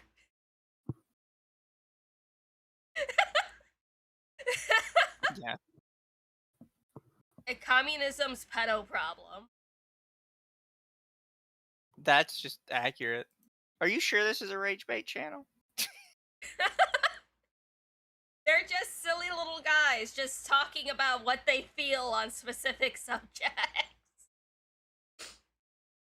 Oh no, Weird Al Yankovic's parents are Austrian. Oh. So he fits right in the My Little Pony universe and their apparent fascism. Yep. They're pretty genuine, but certainly have some takes. No, I like their style. Would Hold on, it the comedian? change your What's up? perception of them if you knew definitively if it was real opinions or rage bait? They're entertaining. I'll keep watching them. Fair. Because it's like I'll watch most anybody if they are genuinely entertaining. Even if I don't like them as like a person, if their content is funny, I will still watch it. Reminds me of the brony who went around to cons presenting on how MLP's philosophy could be reconciled with objectivism. Chad, I'm not a political philosopher. I got no idea what you're talking about. I'm sorry.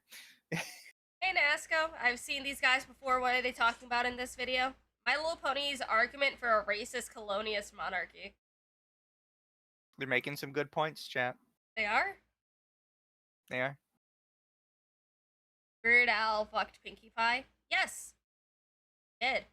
And he is proud Oh, of it's it. Ayn Rand's philosophy. If I knew they were fake, I'd spread them far and wide to enjoy the fallout. A more classically Jewish job than comedian.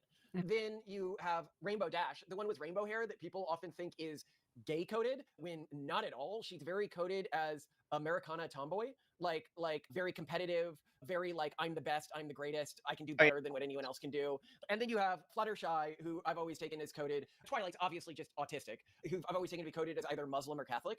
Very timid woman. And what's funny about this is the way that this timid sort of Muslim Catholic coded character, when they're all singing about how everyone's better when they're equal and they take away the way that everyone is different, is getting really into it and kind of likes the idea, which I think sort of aligns with the weird Muslim progressive alliance that we've seen. Or you could say the Catholic majority areas are still dominantly progressive voting if you look at maps of overlap where Catholic concentrations are in the United States and progressive voting patterns. Whereas the Jewish coded character is giving her a very angry look. We don't complicate when you learn to simplify life. And the Americana coded character is like from the beginning. It's so funny that like it's coded like the other ponies or some of the ponies might accidentally go along with this or think that this makes sense. And the Americana code is like, this is a joke, right? Like immediately after they do their big song, just not having it at all.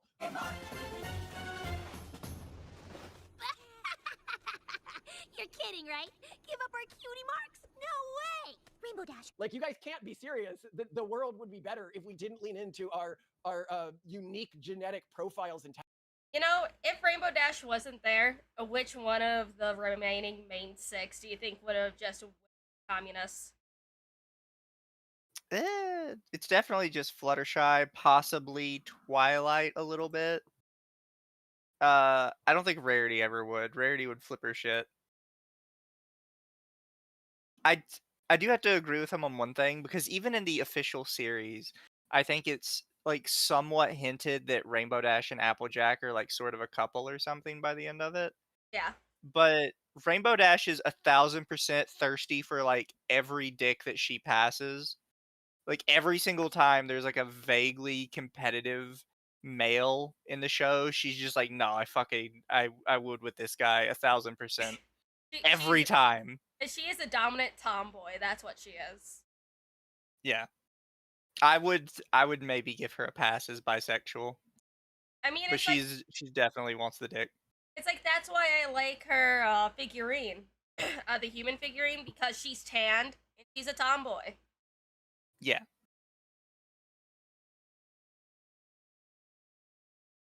Talents. And I'll note here where you can be like, well, this isn't aligning with the ethnic background thing. I mean, it's like, well, not exactly. Most cutie marks are in some way tied to the ethnic coding, i.e. Earth Pony, Pegasus, or Unicorn, of the pony that has it. For example, Twilight's cutie mark could only be had by Unicorn because it's tied to magic. Rainbow Dash's cutie mark is tied to flying. It can only be had by a pony of her ethnic affiliation. You put a lot of thought into this. Explain to you how My Little Pony brainwashed an entire generation of youth into being okay with ethnic differences and accepting that we can have ethnic differences and still get along with each other, and that you should lean into your ethnic differences and admit them, otherwise your life will be horrible, and that communism is, you know, the kids that were raised with the new generation of My Little Pony, they are like, from what people have been seeing as they have gotten older, are more conservative. So, you know what? Maybe he's onto something. He is correct. We have turned the children into conservatives by brainwashing them with My Little Pony. Just fucking imagine. You just interview somebody that's just a raging commie hater.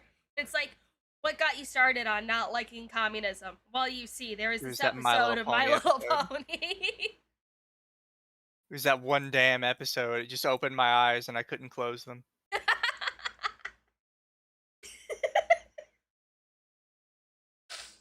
I don't know why, but just the way you say things, it's just fucking funny.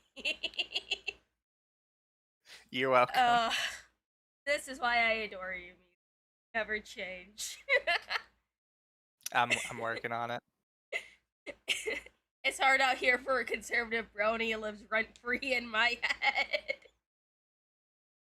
He's very deadpan. He is. That had a ton of emotion behind it, chat. How dare. Does this mean the fat electrician is a secret brony? I wouldn't doubt that there's a lot of people out there that were secret bronies.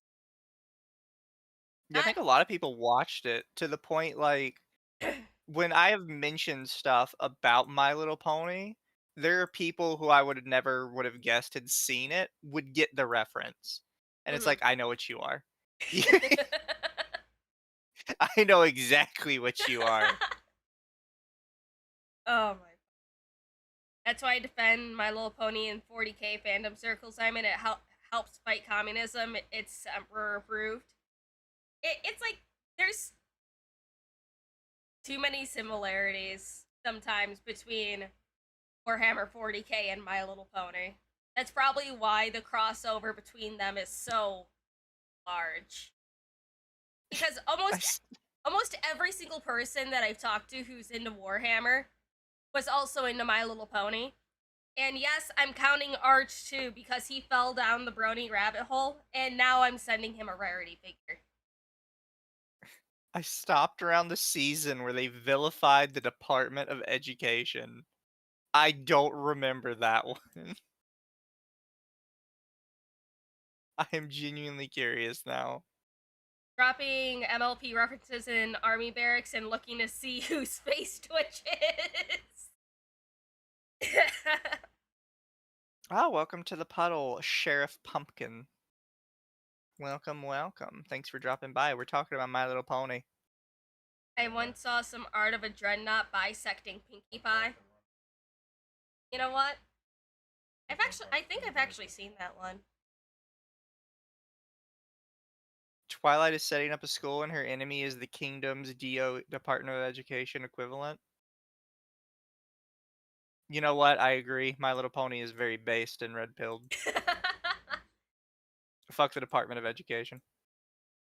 How dare she want to have her own at-home schooling for the children? Exactly. And the drill sergeant starts screaming at you because you did the reference wrong. Well, nice seahorse model, Lumi. Thank you. My artist did a very beautiful job with this one. And this is the 1.0 pony model that she did. She now has a 2.0 pony model with upgraded graphics and more movement. Da-da-da. The interesting thing about Captain Planet is supposedly the reason the villains were so over the top was that kids wouldn't hate their parents who worked in the industry. Not sure if it worked. It didn't need to work because nobody liked Captain Planet. Everybody hated it. Oh, I got a response from Rage. Just Lumi, why? Why not?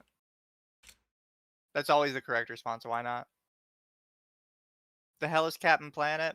Captain Planet was like a show from like the 80s about this multicultural group of kids that would put their power rings together and they would summon a blue man in spandex to fight pollution in the world. And the thing is, it was only kept on TV because the owner of the entire network insisted it be kept on TV. It was so ridiculously hated that it actually tanked the views of the show that came after it, which was a Jeez. highly popular show. And they would try and get kids to watch Captain Planet all sorts of different ways. They'd put a super popular show before it, and you would see like the super popular show like broke ratings records. Then Captain Planet came on and it just tanked instantly. Everybody immediately clicked off the channel. Like it's weird because I didn't know this for the longest time. I always thought Captain Planet was like huge with like my parents' generation. And then I actually learned when I looked at the statistics, nobody fucking watched this show ever. Like no one liked it. Even back then, environmentalism was just cringing gay. No kid wants a show about environmentalism. They were like, okay, put Power Rangers back on. Yeah. Didn't that shit ass show tackle fucking AIDS? Yeah, let's add that shit to a kid show. Really? I didn't know that. Huh. Well, they got some Captain Planet to research later. But that'll be later. Let's continue. is terrible and evil, and that monarchism is clearly better than democracy, and that colonialism was actually good, and that natives just needed to take some time to learn that they actually like this stuff, and that in truth, it is the less privileged ethnic groups like the Earth ponies that benefit the most from segregation and segregated. Wait, how?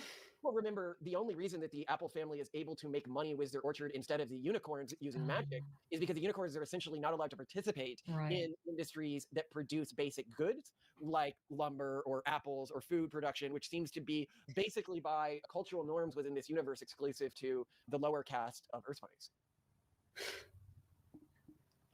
And keep in mind, there is like a military race in this. The Pegasus are said to be specifically the military race. Do you think there's a My Little Pony equivalent to Martin Luther King Jr. for the Earth ponies? I could see it.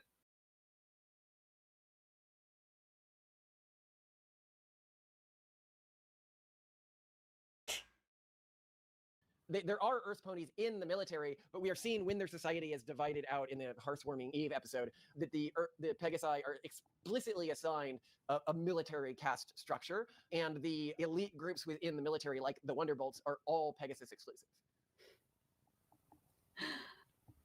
Man, did you realize this when you were first watching it? Or did you just find yourself thinking about it one day? I don't know when this. I mean, it's something I remember thinking like, this show is great at teaching about ethnic and racial differences, and getting kids to just accept it. You know, some people are just born different, and that's fine. And I did not think about, because I didn't know about like all the comics and stuff like that. The show would never criticize the monarchy. I thought that it would have some.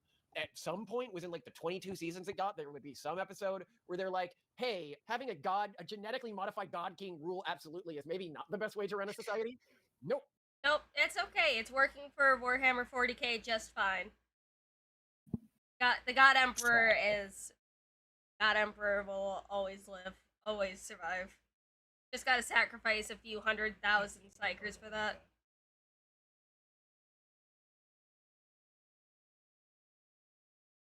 You know, I wonder if you switch the God Emperor of Mankind, Princess Celestia, just only them, just switch them out. How many do you think it would have to be Earth pony sacrificed or a bunch of unicorns?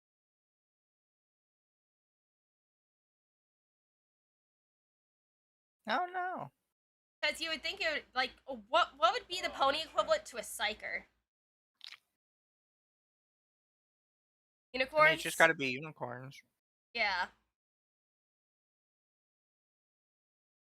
MLP is probably doing better than Games Workshop these days.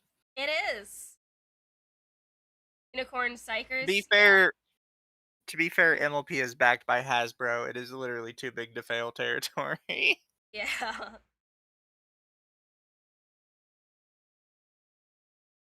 You know, I'm sure there's pony Kriegsman art out there already, but I want to see more pony Kriegsman art. I think that'd be neat.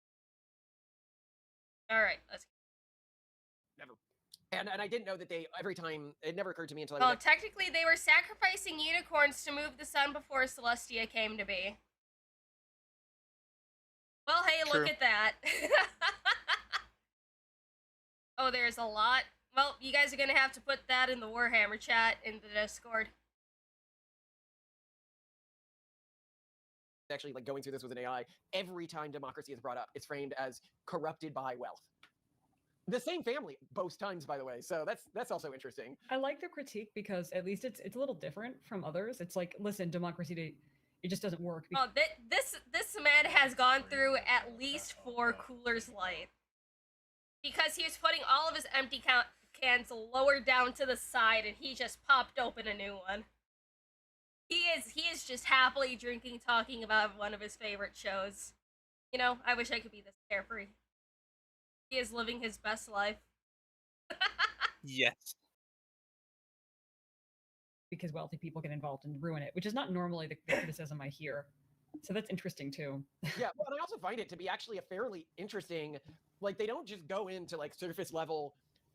It's good to lean into your natural born talents. We are born different, but that doesn't mean we can't be friends, and it doesn't mean that sometimes a Pegasus can't be an animal person. It doesn't mean that sometimes, you know, an Earth pony can't be a fashionista. It just means that normally they can't. or shouldn't try to, unless Right, averages are averages, something. Yeah. averages, right? I thought that that's what it would stop at, but it doesn't stop at that. It then is like, and actually we should segregate society, because if we don't, it's the Earth ponies who are going to suffer the most. Oh my gosh. I actually, if you look at segregation more broadly, Arch spoke on it. The Merlin pony was sacrificing unicorns to keep the sun and moon. Then Luna and Celestia came about. Star Swirl a Bearded did that? Possible. Unicorns don't have Monopoly on magic. Sakura the zebra pony had her own brand. She didn't have magic though. It was more like alchemy. Because she's mixing potions and shit. You know, I'm gonna have to watch Arch's other My Little Pony lore videos, because I only watched one she did on Queen Chrysalis. We need a zebra show, Tucker. No.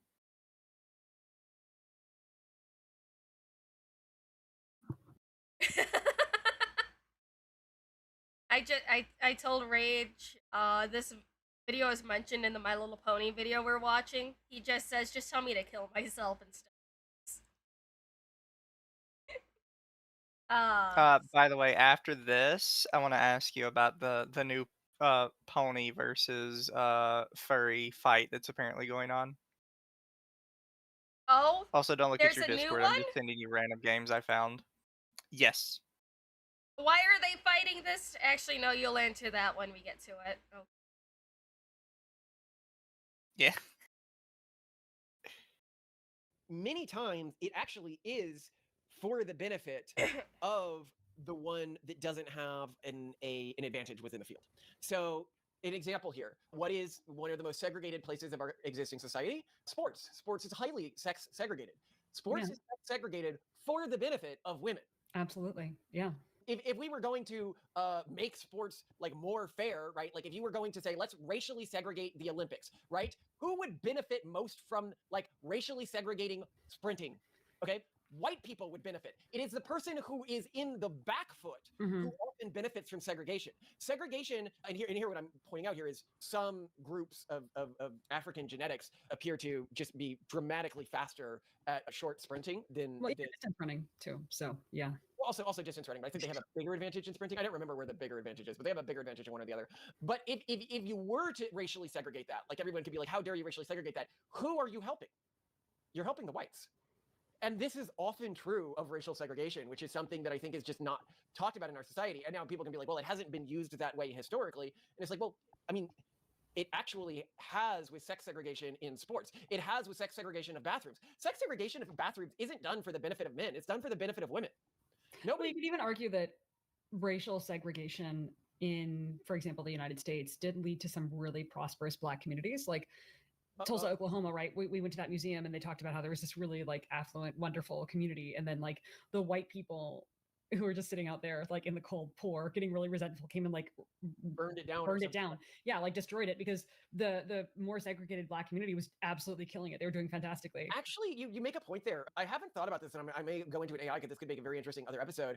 But I do remember that the Tulsa community wasn't unique. There were a number of areas in the United States, if you go back to the 1950s, where there were known to be extremely wealthy Black communities when contrasted with the neighboring groups. And I am not familiar with, in modern America, extremely wealthy segregated Black communities. And I feel like there are other maybe examples of, we'll say, forced segregation, like Mormon communities, where like within certain Mormon communities, there are cycles, like up cycles of wealth, because they all kind of feed into each other and collaborate more and try to buy to sell. You know, it's like, I know delving into politics just a little bit, but this does reflect on what, like, I know, recent event, but what Charlie Kirk was saying when he was debating somebody on the Civil Rights Act, saying that it doesn't benefit African Americans because it essentially just killed a lot of wealth that they had. And so when it first was used, it was used correctly, but then it was used to, like, you know, basically kneecap a lot of people, and now they're stuck in government shit like that.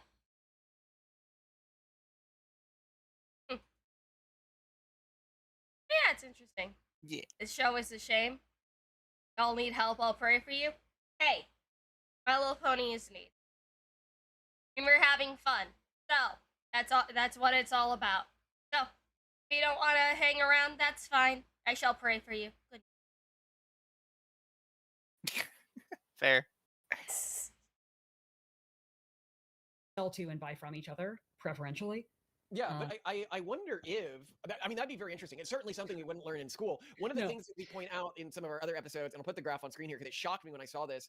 If you look at American Black wealth from the 1950s to today, and then you adjust it by income level, and you contrast it with how much white wealth has raised during this period, contrasted with how much white wealth has gone up when you adjust for inflation, Black wealth has gone up almost nothing since the 1950s.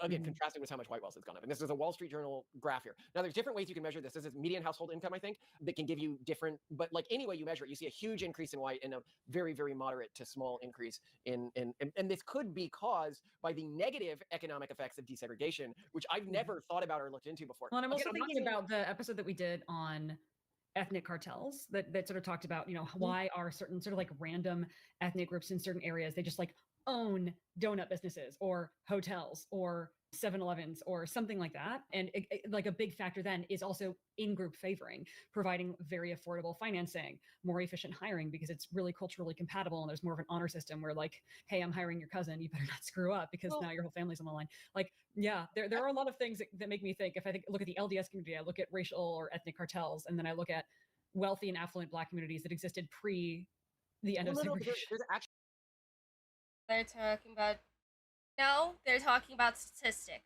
stuff. But you're free to leave if you want. Okay, bye. Otherwise, if you're not going to behave, then you'll get timed out. Actually a secondary positive effect of segregation, which comes from these communities, which you're probably not thinking about. So if you look at, you go back to the 1950s or whatever, when a Black individual or Black American would become wealthy, they would often continue to live within a majority Black community. So they would have majority Black culture, but they would also act as a role model for the other, the Black kids growing up in that community. And bring wealth to that community. Yeah, what improve Black it. people can achieve. You saw this in like Harlem and stuff like this in New York. It wasn't just like this area. If you go today, when a Black individual becomes wealthy, they just go and move in with a white community, which means that the wealth that they have now and the positive cultural effect that they could have for the community that they were born in is removed from that community in a modern context. Yeah. Which didn't happen. The halo effect, that halo is being moved and is now radiating onto a community that is not primarily Black, you're saying? Yeah, they're removing whenever somebody becomes successful within Easy. I'm sorry that I'm about to go off on a tangent, but my brother in Christ, I'm sorry, but you are literally retarded. I said because they're talking about racial segregation and how desegregation was a bad thing for the Black community, and he was saying that the Civil Rights Act was a bad thing for the Black community because it just, flatlined wealth growth. That's what I was saying. Need me to say it slower for you? I can do that. If you're going to keep pitching and be retarded, feel free to leave. Lumi, don't get into fights with the people. They're trying to. It's just one person. Yeah, I'm gonna time him out because he's really retarded. There's no talk. There's no reasoning with people like this. Okay, enjoy your time. Bye. Also, hi, Bandog. Bandog says hi. Hi! Okay, let's... Because, like, in our society, wealthy people aren't segregated. Poor people is still very much segregated. Like, I can go to a Mexican neighborhood or a Filipino neighborhood or a white neighborhood or a Black neighborhood. If it's poor, it's going to be segregated very frequently. It is the extremely wealthy communities that are non-segregated. And that actually has a really negative effect on non-white communities. Yeah. Well, I mean, even poor white communities probably would benefit from. Well, I mean, consider, because not every group does this. If you look at Jewish individuals, right? Like when we talk about why Jewish exceptionalism, this could be one of the traits that leads to it. When a Jew becomes extremely wealthy, they do not move to live with a majority non-Jewish community. They stay within... Yeah, like with the LDS Church, yeah, there's self-imposed segregation. Yeah, when like this is often true for Asian communities as well, because I was friends with like wealthy, Japanese people. They still went to the Japanese cultural events and stuff like that. I've been friends with wealthy Koreans. They do the same. They often stay connected in terms of where they live and their friend network with the less wealthy members of their community instead of creating communities that are mono wealth ethnic communities. Yeah. Oh boy. Oh boy, My Little Pony. This touches on some spicy topics. Well, it's so funny because I don't know what's her name. Who did My Little Pony: Friendship is Witchcraft? Sarah, I don't know, whatever. Anyway, continue. Jenny Nicholson, yeah, she got in so much hot water and wanted to distance herself from the entire community because she dared to make some little sub joke in her plots about It was a gypsy community. Yeah, it was the gypsy character. yeah, gypsy magic. No. She implied, I think, that Pinkie Pie Pinkie Pie was a gypsy. When you're right with devastation, there's a simple explanation. You're a toy maker's creation trapped inside a crystal ball. was a gypsy, and then she caught heat from her urban monoculture followers about it, and then just kind of wanted to just throw up her hands and distance herself from the entire My Little Pony community. And here you are that's highlighting wild, by the way. such Yeah, that is fucking I don't know if wild. you've ever seen this, but like, out of every raunchy, rude, mean joke that Friendship is Witchcraft made, the only one they got pushback for was just making Pinkie Pie a gypsy, specifically using the word gypsy. That is so fucking retarded. Which is, it's just a word. It's how you refer to it. Yeah. You're not supposed to call, you can't call her a gypsy. You have to call her Romani. It's like, shut the fuck up. I can message the gypsy man V that I know right now and say, hey, are you offended over the word gypsy? Then he'll probably just say, no, are you fucking stupid? I'm like, okay. You actually have to find re-uploads of the song she was just singing, as well as her other song, Gypsy Bard, because they deleted all of like the gypsy content from like the Pinkie Pie stuff they uploaded. And you have to find it from other people. And Jenny Nicholson has like publicly denounced it, and I'm like, it was funny. It was funny. You They're not Romanian, don't let people they're bitch their you out own of thing. funny. Yeah, they are different. Technically, Trixie was most gypsy-ish. She had her own cart and everything. Yeah. I think with her, it was less racial, and it was more like, oh, she's a traveling musician, or magician. Yeah. Kind of deal. Then wasn't there that whole thing? Like, just because of how I think the eyes were drawn for Trixie, people thought that she was trans. I did not hear about that. Yeah, I know there's an awful lot of porn of Trixie. It's the way that how the eyes are drawn, because female ponies' eyes are drawn a specific way and male ponies are drawn a specific way. For one episode, they drew Trixie's eyes differently, and then they just fucking ran with it. Then it was eventually forgotten about. All I know is there's an awful lot of porn of Trixie. Yeah. Including, but not limited to, Banned from Equestria Daily and Friendship with Benefits.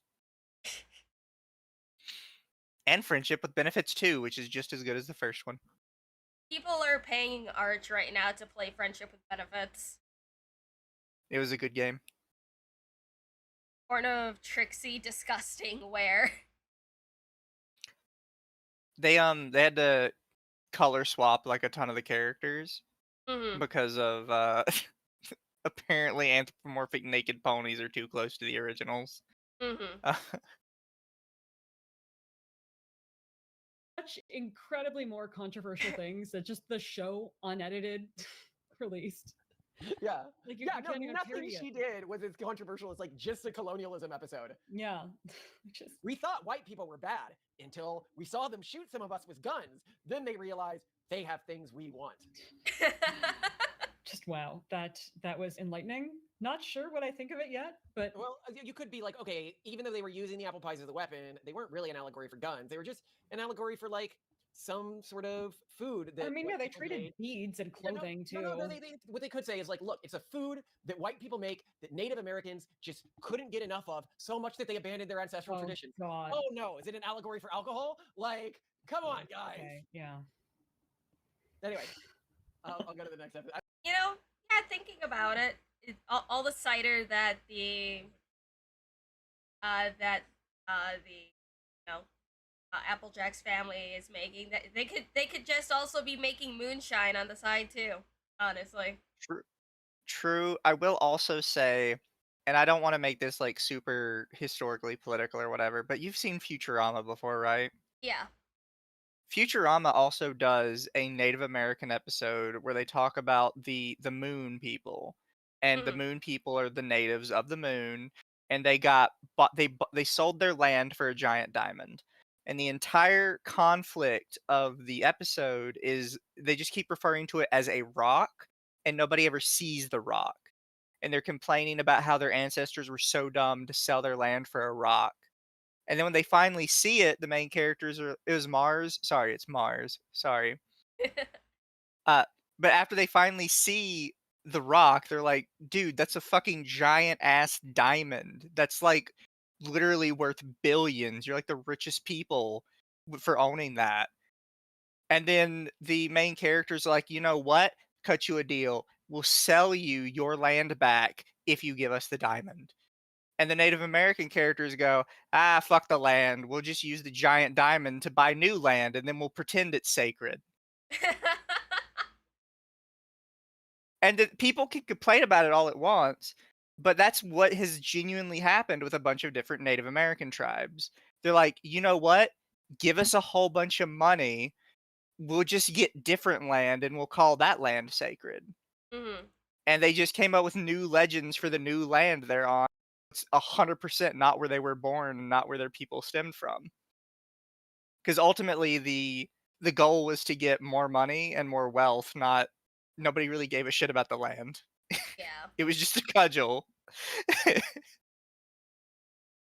Yes, they were going to make a casino too.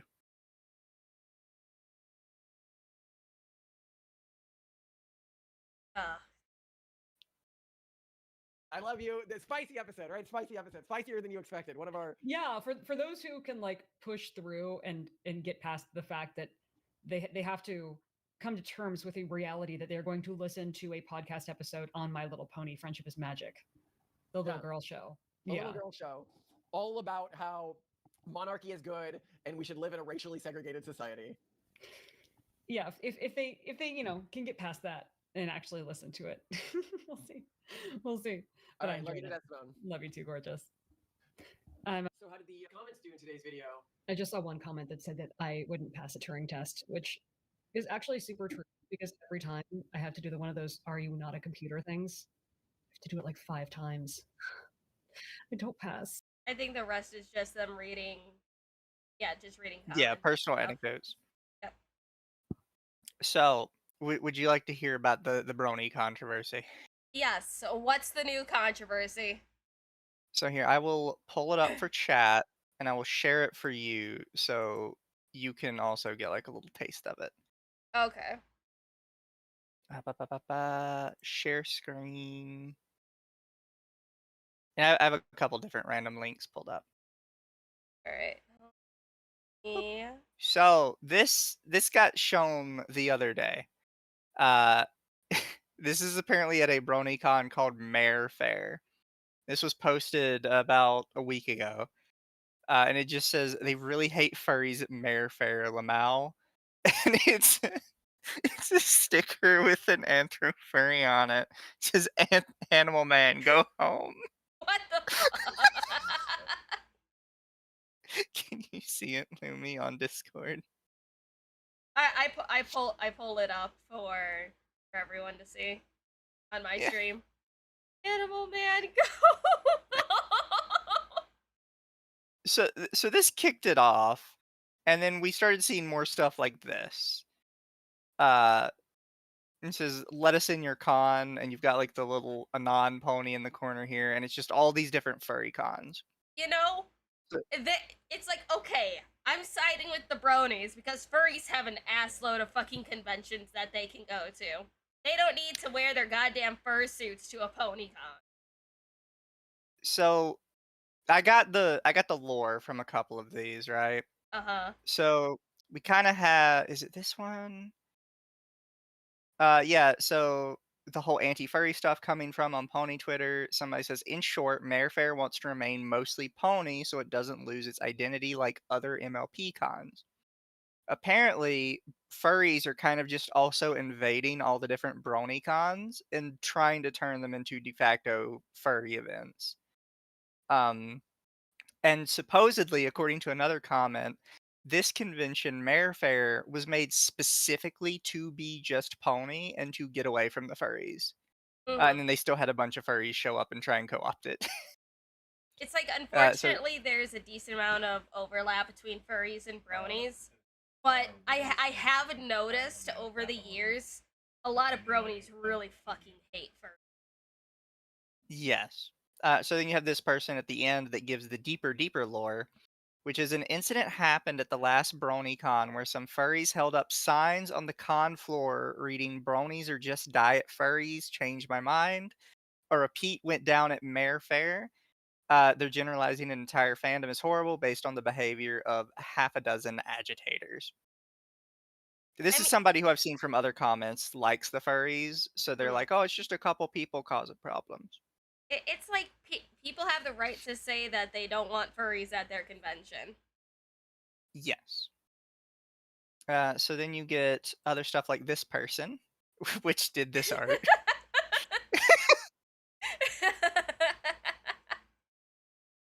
Where they're talking about apparently there was some problems at the convention. So they're just blaming the furries for it. It was the fur fags at the convention changed my mind. That's You had this one. Seen way too many furries bitching about the Mare Fair stickers on my timeline. You have 7 trillion cons to go have orgies at. Leave the pony cons alone. And it's got a furry that's with a shirt that says "I love porn." Actually, bronies are exactly like us, so we should be allowed to invade your cons. And in the background, it's a FurCon HIV testing. Wait, hold on. So that's why that convention map was all over Twitter, where it said HIV testing for a good portion of the con floor. Yeah, so you can actually see it if you search Mare Fair. Yeah. There's just a whole bunch of like people talking about it, but some people are saying it's just like online and none of it was like IRL. Then you also see like a bunch of furries that are being like, "Well, furries should go. You know, it should be open for furries." And it's it's whatever. You know, this just makes me want to go to Mayfair just because they're so anti-furry for that convention. Yeah. Hey, Mizu, But yeah, next year did do you you not want to go to know? Mayfair? Depends on where it is, but sure. But no, have you never seen it that a lot of furry cons have HIV testing booths? It's like Because I heard about it, but I thought they were like smaller booths, not actual dedicated rooms. it started as like a small booth, and then over time, as they got more use, they started expanding them and making them bigger. Yeah. But yeah, somebody got in a fight with me about this the other day where I was like, they said, "What? So you don't want to have like STD testing before you have casual sex with strangers?" You should do that before would you you- go to a convention. Jesus Christ. Well, that's literally what they said to me, and I was like, "I don't want to go around having casual sex with strangers at all." Yeah. And they replied like, "You're clearly lying. Who wouldn't want to do that?" It's like, no, most people don't want to run around all the time having casual sex with strangers they've never met in their life before. You know, It literally is just a furry thing. The rest of us are not into that. yeah, furries have a really big swinger community, that's for sure. It's weird for them. Yeah. Like, look, if you want to do that, do that. But you guys need to understand that's not normal. Like, most people are not into that.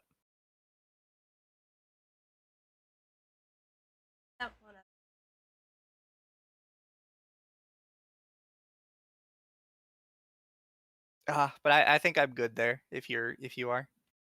Yeah, good for now.